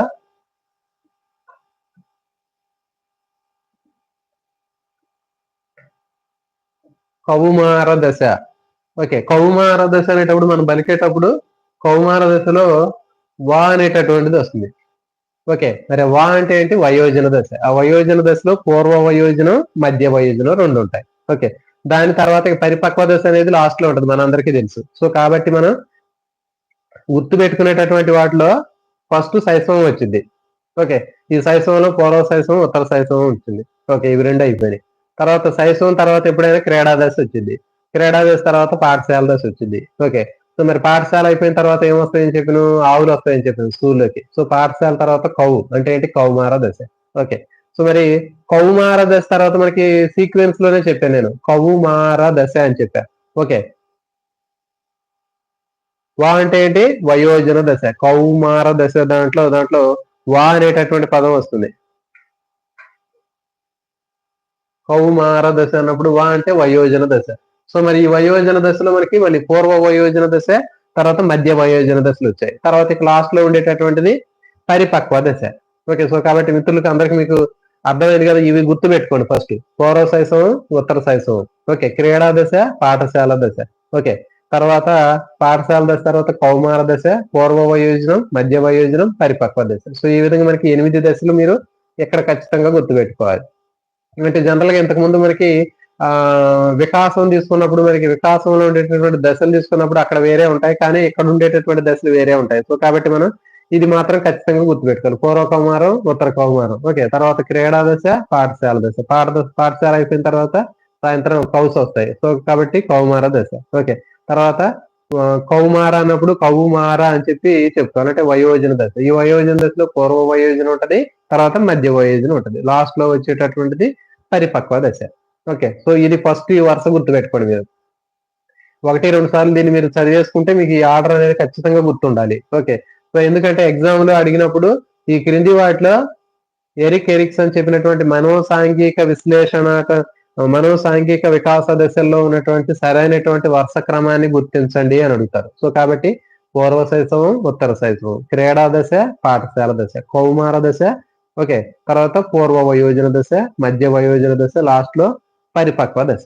ఓకే, సో కాబట్టి ఈ ఆర్డర్ మనకి ఫస్ట్ మనం గుర్తుపెట్టుకున్నాం. దీని తర్వాత నెక్స్ట్ స్టెప్ ఏంటి అంటే దానికి సంబంధించినటువంటి వయో పరిమితి 0 నుంచి 1.5, 1.5 నుంచి డబల్ 3, 3కి డబల్ 6, 6కి డబల్ 12, 12 నుంచి 20 వరకు వచ్చింది ఈసారి. నెక్స్ట్ 12 నుంచి 20, 20 నుంచి 30, 30 నుంచి 60, 60 నుంచి పైకి. సో ఇది మనం రెండవసారి సెకండ్ స్టెప్ లో గుర్తు పెట్టుకోవాల్సింది. ఓకే, నెక్స్ట్ ఇప్పుడు మనకి క్లిష్ట పరిస్థితి చాలా చాలా ఇంపార్టెంట్. ఈ మనోసాంఘిక క్లిష్ట పరిస్థితిని మనోసాంఘిక దశతోటి ఎట్లా లింకప్ చేసుకొని గుర్తు పెట్టుకోవాలనేది చాలా చాలా ఇంపార్టెంట్. ఓకే, ఎందుకంటే ఇప్పుడు ఎగ్జామ్ లో మనం ఇప్పుడు చెప్పాం పూర్వ శైశవ దశ అంటే శిశు ఆ కుటుంబ సభ్యులందరూ అతను సహాయం చేస్తుంటారు, అతనికి అన్ని రకాలైనటువంటి అవసరాలు తీరుస్తూ ఉంటారు. ఓకే, అతనికి టాయిలెట్ పోతే శుభ్రం చేస్తూ ఉంటారు, దొడ్లో పోయినప్పుడు శుభ్రం చేస్తారు, అతను పాలు పడతారు, నిద్ర పుచ్చుతారు, జ్వాల పడతారు, ఉయ్యాలుగుతారు, ఇవన్నీ చేస్తారు. సో కాబట్టి అప్పుడు ఆ శిశువుకి అతని మీద నమ్మకం కలుగుతుంది. ఒకవేళ ఈ పనులు చేయకపోతే అతనికి అపనమ్మకం కలుగుతుంది. సో కాబట్టి ఇది మనకి అందరికీ తెలుసు. ఫస్ట్ పూర్వ శైశవం అనేటటువంటిది ఏంటంటే నమ్మకం, అపనమ్మకం, క్లిష్ట పరిస్థితి. ఓకే, చేస్తే నమ్మకం, చేయకపోతే అపనమ్మకం. సో ఇది ఒకటి పాజిటివ్, ఒకటి నెగిటివ్. సో ఈ క్లిష్ట పరిస్థితి అనేది పూర్వ శైశవంలో ఉంటది. మీ అందరికి కూడా బాగా తెలుసు, అర్థమైంది. ఓకే, దీన్ని వదిలేద్దాం. నెక్స్ట్ ఉత్తర శైశవం. ఉత్తర శైశవంలో స్వయం ప్రతిపత్తి, సందేహం అని చెప్పాం.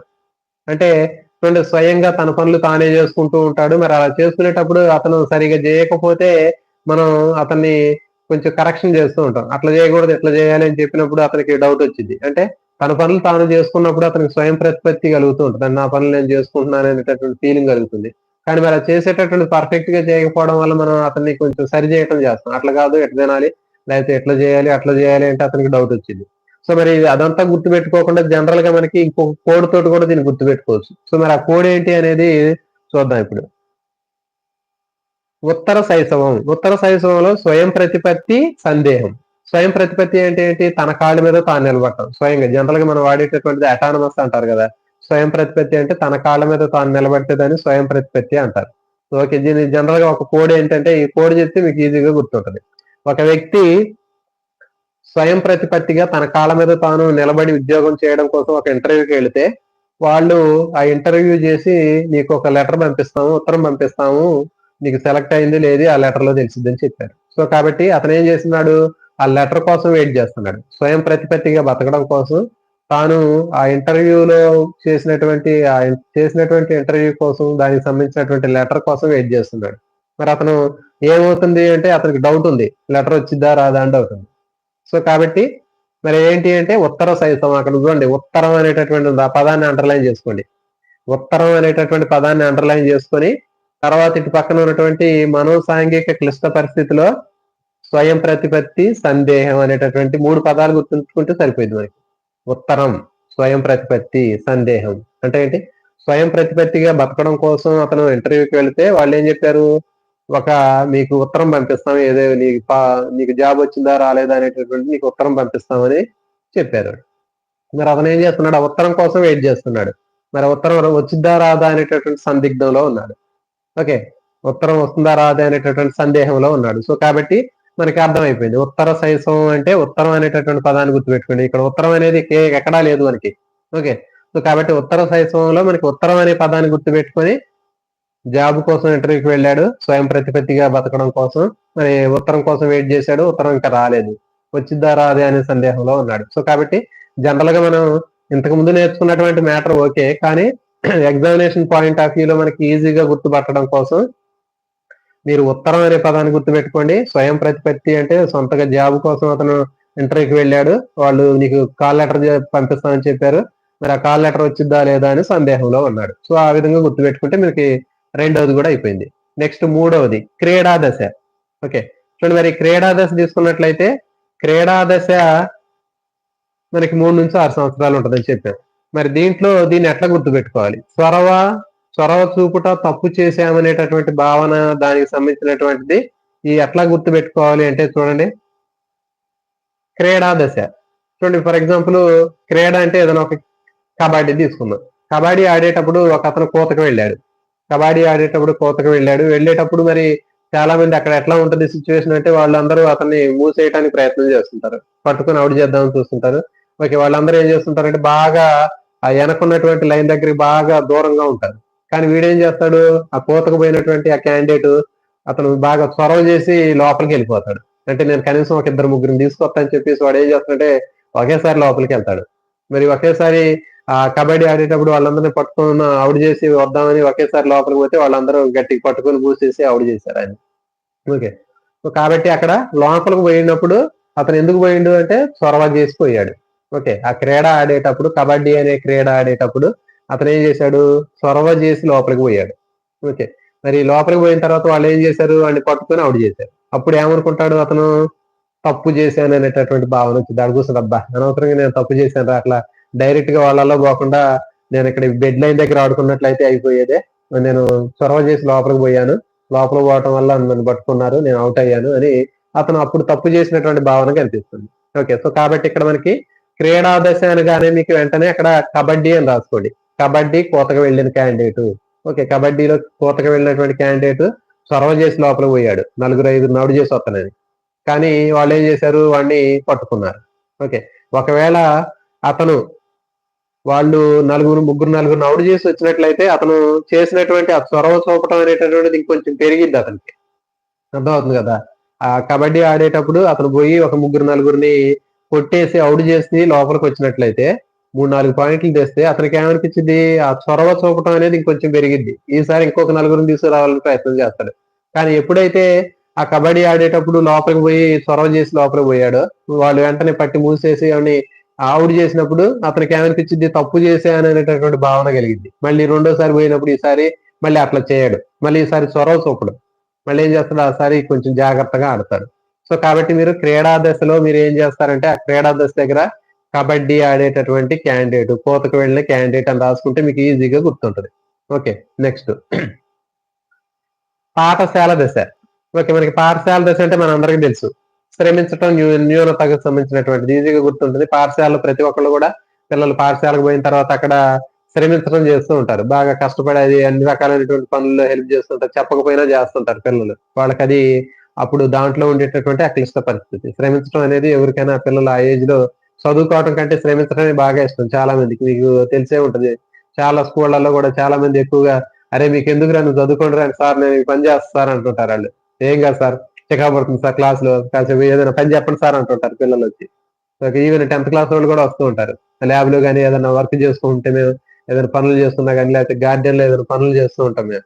సో అవి చేస్తుంటే వాళ్ళు వచ్చి సార్ చికా పడుతుంది సార్, బోర్ కొడుతుంది సార్, మాకు ఏదైనా పని చెప్పండి సార్ అంటుంటారు వాళ్ళు వచ్చి. సో మేము ఏమంటాం, సరే మరి 6th 7th వాళ్ళు అయితే వాళ్ళకున్న ఖాళీ టైం బట్టి మేము వాళ్ళు ఏదైనా ఖాళీగా ఉంటే ఏదైనా చిన్న చిన్న పనులు చెప్తూ ఉంటాం. మరి అట్లా కాకుండా 10th క్లాస్ వాళ్ళు కూడా సార్ మాకు పని చెప్పండి సార్, ఏదైనా చేస్తాం సార్ అని అంటుంటారు వాళ్ళు. ఓకే, సో మరి అట్లా ఏంటి అంటే ఆ పాఠశాల దశలో వాళ్ళు శ్రమించడానికి ప్రయత్నం చేస్తూ ఉంటారు. ఆ శ్రమ అనేది చదువు మీద పెట్టడం కంటే బయట పనుల మీద ఎక్కువ పెట్టడానికి ఎక్కువ ప్రయత్నం చేస్తుంటారు. సో కాబట్టి అట్లా గుర్తుపెట్టుకోండి. శ్రమించటం న్యూనతా భావం. ఓకే, చేసే పని బాగా ఉంటే వాళ్ళు శ్రమించడం అనేది ఇంకొంచెం బాగా చేస్తారు. ఒకవేళ చేసేటటువంటి పనిలో ఏదైనా పొరపాటు జరిగి మనం ఏదైనా అంటే వాళ్ళు న్యూనతా భావాన్ని కలిగి ఉంటారు అప్పుడు. ఓకే, నెక్స్ట్ కౌమార దశ. ఓకే, సో దీనికి ఇప్పుడు చెప్పే కోడ్ బాగా మీకు కనెక్ట్ అవుతుంది. ఏంటంటే చూడండి, కౌమార దశ అనేటటువంటి దాన్ని దాంట్లో ఉండే మనోసాంఘిక విశ్లేషణ దాంట్లో క్లిష్ట పరిస్థితిని ఎట్లా గుర్తుపెట్టుకోవాలంటే చూడండి, కౌమార దశ అనేటటువంటిది ఏంటి అంటే చూడండి, మనకి జనరల్ గా ఇంతకు ముందు చెప్పింది ఓకే. సో ఒకవేళ అట్లా గుర్తుపెట్టుకున్నా గుర్తుపెట్టుకోండి. ఒకవేళ అట్లా కాకుండా డైరెక్ట్ గా కోడ్తో గుర్తుపెట్టుకోండి అంటే గుర్తుపెట్టుకోవచ్చు. అదేంటి అంటే మనకి కౌమార దశలో కౌ అని చెప్పా. కౌ అంటే ఏంటి, ఆవు. మరి ఆవుకి చాలా మంది ఏం చేస్తారంటే దాణా పెడుతుంటారు, మేత పెడుతూ ఉంటారు. సో మరి పెట్టేటటువంటి మేత అన్నం కానివ్వండి, ఇంకేమైనా తౌడు కానీ అవన్నీ పెట్టేటప్పుడు ఒక పాత్రలో కలిపి దానికి ముందు పెడతారు. ముందు పెడితే అది ఏం చేస్తుందంటే చక్కగా దాంట్లో పెట్టిన తౌడు అన్నము ఓకే దాన్ని తింటూ ఉంటుంది చక్కగా. సో కాబట్టి అక్కడ మీరు గుర్తుపెట్టుకోండి, కౌమార దశలో కౌ అనే పదాన్ని గుర్తుపెట్టుకొని దానికి అండర్లైన్ చేసుకోండి. ఓకే, కౌ అనేటటువంటి అండర్లైన్ చేసుకొని దానికి ఆవు అని పెట్టుకోండి. మరి దాంట్లో ఉండే క్లిష్ట పరిస్థితి ఏంటంటే పాత్ర గుర్తింపు, పాత్ర సందిగ్ధం. పాత్ర, అక్కడ 2 పాత్రలు ఉన్నాయి. ఓకే, సో అక్కడ పాత్ర ఆవు ఉందంటే మీకు కళ్ళు మూసుకొని అది దాందే అని మీరు ఈజీగా గుర్తుపెట్టుకోవచ్చు. అర్థమవుతుంది కదా. సో కాబట్టి పాత్ర గుర్తింపు, పాత్ర సందిగ్ధము అనేటటువంటిది ఏంటి అంటే ఆవు ముందు పాత్ర పెట్టి దానికి ఫుడ్ పెట్టాము. సో ఈజీగా గుర్తుపెట్టుకోవచ్చు. ఓకే, సో మనం ఆన్సర్ ని ఎగ్జామ్ లో ప్రెజెంటేషన్ అనేది చాలా ముఖ్యం. ఇప్పుడు ఫర్ ఎగ్జాంపుల్ నీకు ఎగ్జామ్ లో వీటికి సంబంధించినటువంటి మనోసాంఘిక క్లిష్ట దశలు, వాటిలో ఉండేటటువంటి మనోసాంఘిక దశలు, వాటిలో ఉండే క్లిష్ట పరిస్థితుల మీద బిట్టిచ్చినప్పుడు మనం దానికి సంబంధించిన డీటెయిల్స్ మొత్తం కూడా రివైజ్ చేసుకొని పెట్టాలంటే అక్కడ టైం సరిపోదు మనకి. ఓకే, సో ఇప్పుడు మన సబ్జెక్ట్ పరంగా మనం నేర్చుకోవటంలో తప్పు లేదు. ఓకే, సో ఇప్పుడు మనం ఇంతవరకు కూడా మనం నేర్చుకుంది ముందు సబ్జెక్టు చెప్పుకొనే మనం నేర్చుకున్నాం. సో దాని తర్వాత ఏం చేయాలి అంటే సాధ్యమైనంత వరకు అవకాశం ఉన్నప్పుడు ఏదైనా కోడ్ ఉన్నప్పుడు కంపల్సరీగా కోడ్ యూజ్ చేసుకున్నాం అనుకో మనకి 100% దానికి ష్యూరిటీ అనేది ఉంటది అక్కడ. ఓకే, మనకి ఎలాంటి ఆ మ్యాటర్ మొత్తం రివైజ్ చేసుకోకుండా పాత్ర గుర్తింపు అంటే ఏంటి, పాత్ర సందిగ్ధం అంటే ఏంటి, అక్కడ మనకి వాడు ఏం చేశాడు కౌమార దశలో, నన్ను బాగా గుర్తించుకోవడానికి వాడు మిగిలిన పిల్లలందరికంటే డిఫరెంట్ గా ఉండాలి, నన్నే చూడాలి, అయితే టీచర్లు చూడాలి, ఆ మ్యాటర్ మొత్తం మనం రివైజ్ చేసుకోవాలంటే టైం పట్టింది చాలా. ఓకే, సో అందుకని చెప్పేసి సింపుల్ గా కొన్ని విషయాల్లో మనం ఏం చేయాలంటే అవకాశం ఉన్నప్పుడు ఏమైనా కోడ్లు యూజ్ చేసుకుంటే మీకు ఎలాంటి రిస్క్ లేకుండా ఈజీగా మనం ఆన్సర్ చేయడానికి అవకాశం ఉంటుంది. కాబట్టి పాత్ర గుర్తింపు, పాత్ర సందిగ్ధం అనగానే మనకి పాత్ర కౌ, ఆవు అని గుర్తుపెట్టుకోండి. ఆవు ముందు మేత మనం ఏం చేస్తాం, వాటికి కావాల్సినటువంటి దాణా పెట్టాలంటే ఒక పాత్రలో పెట్టి పెట్టేస్తాం, అయిపోయింది అంతే. నెక్స్ట్ పూర్వ వయోజన దశ. ఓకే, పూర్వ వయోజన దశ తీసుకున్నట్లయితే పూర్వ వయోజన దశలో దీనికి సన్నిహిత్యము ఏకాంతం అని చెప్పాం. సో దీనికి కూడా ఒక కోడ్ ఉంది. ఓకే, చూడండి మరి ఈ కోడ్ ఏంటి అంటే చూడండి, పూర్వ వయోజన దశలో మనకి పూర్వ వయోజన పువ్వు అని గుర్తుపెట్టుకోండి. పూర్వ వయోజన, పూర్వ అనే పదంలో వయోజన అనేటటువంటి దాంట్లో అంటే పువ్వు అని గుర్తుపెట్టుకోండి. ఓకే, పూర్వ వయోజన దగ్గర బ్రాకెట్ లో నేను పువ్వు అని రాశాను చూడండి. ఆ పువ్వు అనేటటువంటిది మనకి ఇక్కడ కోడ్ ఏంటంటే చూడండి, ఒకడు ఏం చేశాడు, ఆ పువ్వు తీసుకొని ఒక అమ్మాయి దగ్గరికి సన్నిహితంగా ఉండడం కోసం ఆ పువ్వు ఇచ్చి ప్రపోజ్ చేశాడు.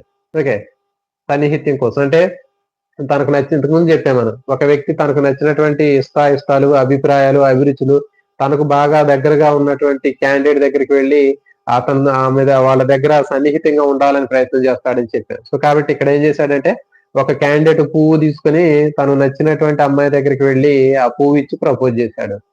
ఓకే, సన్నిహితంగా ఉండి పువ్వు ఇచ్చి ప్రపోజ్ చేశాడు, కానీ ఆ అమ్మాయి యాక్సెప్ట్ చేయలేదు. ఏం చేసింది, యాక్సెప్ట్ చేయకపోతే అతను ఏకాంతంగా ఉన్నాడు. ఓకే, అర్థమైంది కదా మీకు. పూర్వ వయోజన దశలో మీరు గుర్తుపెట్టుకునే కోడ్ ఏంటి అంటే పువ్వు అని గుర్తుపెట్టుకుంటే ఆ పువ్వుని తీసుకెళ్లి ఏం చేశాడు, ఒక అమ్మాయికి ఇచ్చాడు. ఓకే, సన్నిహితంగా ఉండటానికి ఇస్తే ఆ అమ్మాయి యాక్సెప్ట్ చేయలేదు, వెళ్ళిపోమని చెప్పింది, దొబ్బేమని చెప్పింది. అప్పుడు ఏం చేశాడు, అతను ఏకాంతంగా ఉన్నాడు. సో కాబట్టి మీకు పువ్వు అని గుర్తుపెట్టుకోండి. తర్వాత ఇంకోటి ఏంటంటే ఇక్కడ వ్యక్తి పూజ అనేది ఇంపార్టెంట్. ఓకే, ఈ దశలో ఏ దశలో వ్యక్తి పూజ అనేది అనే లక్షణం కనిపిస్తుంది. ఓకే, ఏ మనో సాంఘిక దశలో మనకి వ్యక్తి పూజ కనిపిస్తుంది అని అడుగుతారు. సో కాబట్టి ఇక్కడ వ్యక్తి పూజ అనేది, పూజ చేయడానికి మనం ఏం ఉపయోగిస్తాం, పువ్వును ఉపయోగిస్తాం. ఆ పువ్వు ఎక్కడ ఉందో చూడండి, మనకి పూర్వ వయోజన దశలో పువ్వు అనే పదం దగ్గర గుర్తు పెట్టుకోండి. పువ్వు దేనికోసం వాడతాం, పూజ కోసం ఉపయోగిస్తాం. కానీ ఇక్కడ వీడేం చేశాడు, ఆ పువ్వు తీసుకెళ్లి ఆ అమ్మాయికి ఇచ్చి పూజించి ఆ అమ్మాయిని పూజించాడు వాడు. కానీ ఆ అమ్మాయి ఏం చేసింది, పొమ్మని చెప్పింది. ఓకే, సో కాబట్టి ఆ విధంగా మనకి పూర్వ వయోజన దశ గుర్తుపెట్టుకోవాలి అంటే మనకి పూర్వ వయోజన దశలో పువ్వు అనే పదాన్ని గుర్తుపెట్టుకోండి. పువ్వు అంటే ఏంటి, పూజ చేస్తాడు అంటే వ్యక్తి పూజ చేస్తాడు, అది ఒకటి గుర్తుపెట్టుకోవచ్చు. ఓకే, ఎందుకోసం ఆ పువ్వు తీసుకెళ్లాడు వాడు అంటే ఒక అమ్మాయితో సన్నిహితంగా ఉండాలని పువ్వు తీసుకెళ్లాడు, కానీ ఆ అమ్మాయి అతన్ని వెళ్ళిపోమని చెప్పింది, యాక్సెప్ట్ చేయలేదు, అప్పుడు ఏకాంతంగా ఉన్నాడు.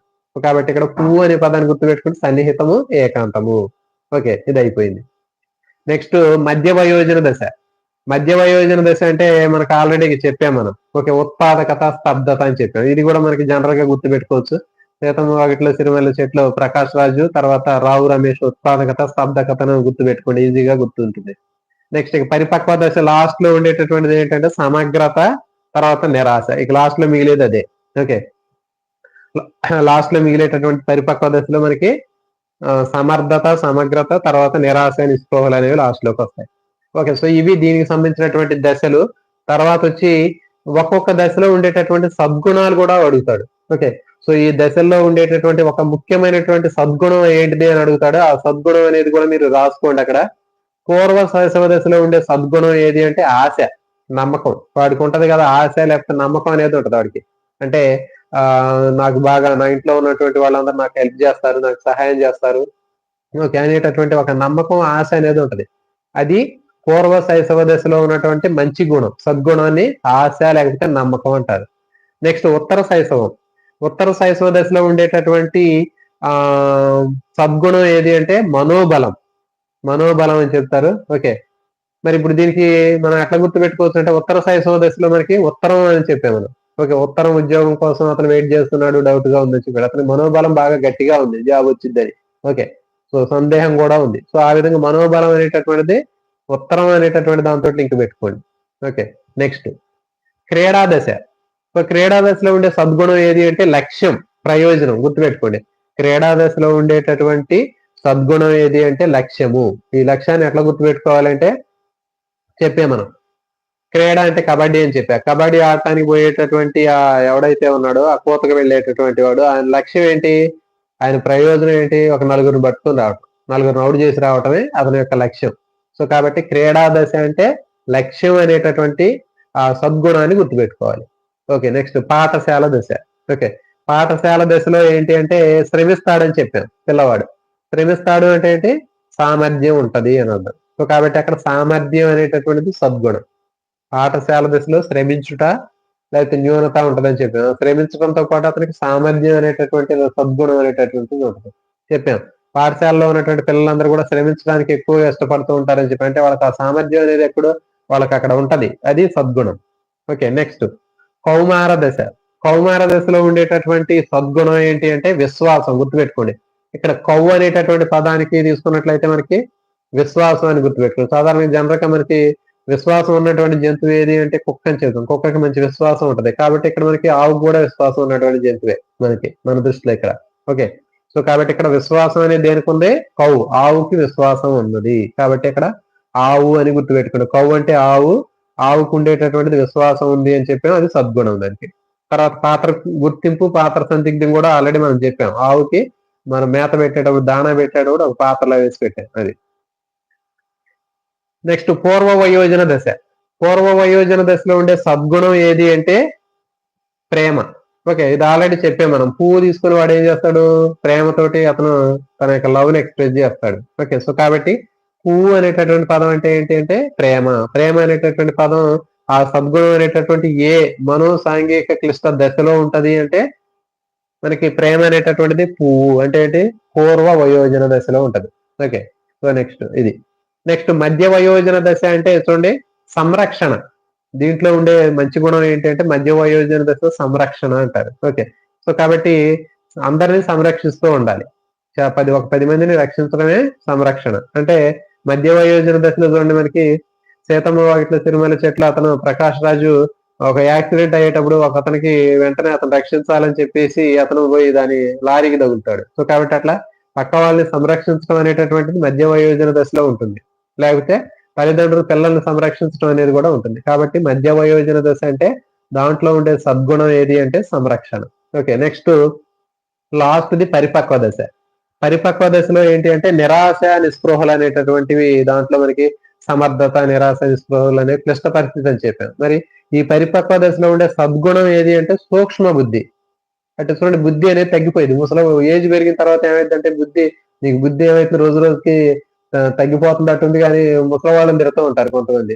సో, కాబట్టి సూక్ష్మ బుద్ధి గుర్తుపెట్టుకోండి. ముసలివాళ్ళు ఏజ్ పెరుగుతుంటే వాళ్ళకి బుద్ధి తెలివితేటలు ఇంకా ఎక్కువైతున్నాయి అని చెప్తూ ఉంటారు వాళ్ళు. ఏంటి బుద్ధి ఉందా నీకసల? ఏం చేత్తన్నావు అట్లా ఎట్లా అని కొంతమంది ముసలివాళ్ళు తిడుతూ ఉంటారు. సో, కాబట్టి సూక్ష్మ బుద్ధి అని గుర్తుపెట్టుకోండి. సూక్ష్మ బుద్ధి అంటే పరిపక్వత. అంటే 60 సంవత్సరాలు దాటిన తర్వాత వాళ్ళు బుద్ధి అనేది ఎట్లుంటదంటే చాలా సూక్ష్మ బుద్ధిలాగా ఉంటది.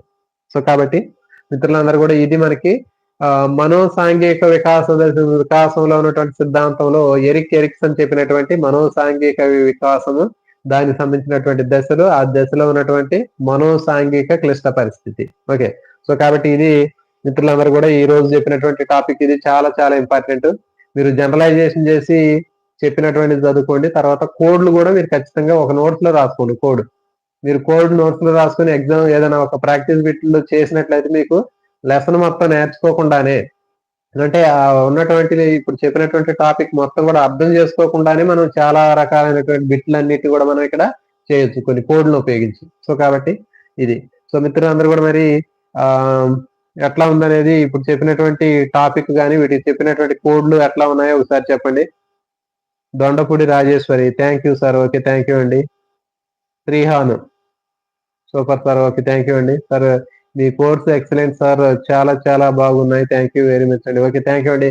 మీరు చెప్పేటటువంటి కోడ్‌లన్నీ కూడా మనందరికీ కూడా జనరలైజేషన్ చేసి మనకి కనెక్ట్ అవ్వాలి. మెయిన్ ఏంటంటే కోడ్ చెప్పేటప్పుడు మనకి ఏది పెడితే అది కోడ్ చెప్పకూడదు. ఎందుకంటే అట్లా చెప్పేటప్పుడు కోడ్‌లు కొన్ని మనం చూస్తూనే ఉన్నాం. కొంతమంది టీవీలో కూడా చెప్తున్నారు కోడ్. మరి అలాంటి కోడ్‌లు చెప్పేటప్పుడు మనం కోడ్‌లు కూడా మళ్ళీ బట్టి వాటిని గుర్తుపెట్టుకునేటటువంటి పరిస్థితి రాకూడదు. జస్ట్ కోడ్ అనేది ఏంటంటే ఫ్రాక్షన్ ఆఫ్ సెకండ్స్‌లో ఆ పదాన్ని చూడగానే మనకి దాని ఆన్సర్ అనేది కనెక్ట్ అవ్వాలి. సో, అట్లా ఉన్నట్లయితే మనకి దాన్ని కోడ్ అని చెప్తారు. నాకు తెలిసినంత వరకు మరి. ఓకే. థాంక్ యూ అండి. Next Nandagopal excellent sir. Thank you అండి. నెక్స్టు అనూష దాసరి. స్వయం ప్రతిపత్తి. ఓకే. థాంక్ యూ అండి.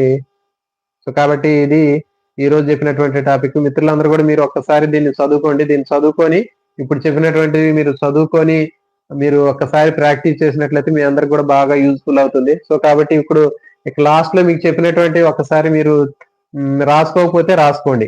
చెప్పాం కదా! ఇవి కూడా చాలా చాలా ఇంపార్టెంట్ ఎగ్జామ్‌లో అడుగుతాడు. పూర్వ శైశవ దశలో ఉన్న సద్గుణం ఏది? ఓకే. పూర్వ శైశవ దశలో ఉన్న సద్గుణం ఏది అంటే ఆశ.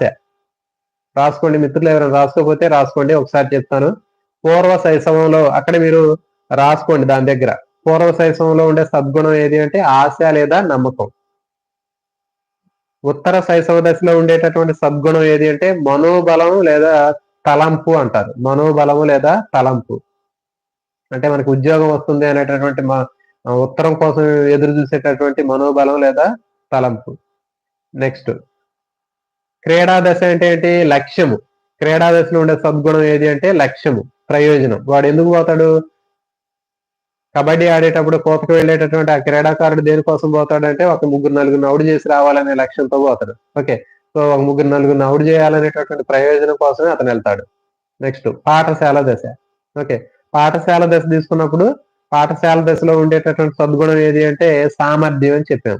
అతనికి వాళ్ళు పనులు చేయడానికి కావాల్సినటువంటి సామర్థ్యం అనేది వాడు పాఠశాల దశలో వచ్చింది. సో కాబట్టి సామర్థ్యం. నెక్స్ట్ కౌమార దశ అనేది ఏంటంటే చూడండి విశ్వాసం అని చెప్పాం. కౌమార దశ అంటే ఆవుకి విశ్వాసం ఉంటది. కుక్కకి ఉన్నట్లుగా ఆవుకు కూడా విశ్వాసం ఉంటది. ఓకే. సో కాబట్టి విశ్వాసం అని రాసుకోండి. నెక్స్ట్ పూర్వ వయోజన దశ అంటే పువ్వు అని గుర్తుపెట్టుకోండి. పువ్వు అనేది మనం దేనికోసం ఉపయోగిస్తాం అంటే అక్కడ ప్రేమ కోసం ఉపయోగిస్తారు. ప్రేమని అంటే పువ్వుని ప్రేమతోటి ఎక్స్ప్రెస్ చేయడానికి అతను ఉపయోగిస్తాడు. సో కాబట్టి పువ్వు పూర్వ వయోజన దశ అనేది పువ్వు అనేది ప్రేమకు సంబంధించింది. నెక్స్ట్ మధ్య వయోజన దశ అంటే ఏంటి? సంరక్షణకు సంబంధించింది. అంటే మధ్య వయసులో ఉన్నటువంటి వాళ్ళు ఖచ్చితంగా చూడండి వాళ్ళ కొడుకులు గాని, మనవాళ్ళు, మనవరాళ్ళు వాళ్ళని సంరక్షిస్తూ ఉంటారు ఎక్కువగా. ఓకే. 30 ఇయర్స్ నుంచి 60 ఇయర్స్ వరకు ఉన్నటువంటి వాళ్ళు ఎక్కువగా వాళ్ళు ఏం చేస్తుంటారంటే సంరక్షిస్తూ ఉంటారు వాళ్ళ పిల్లల్ని, వాళ్ళ కొడుకుల్ని.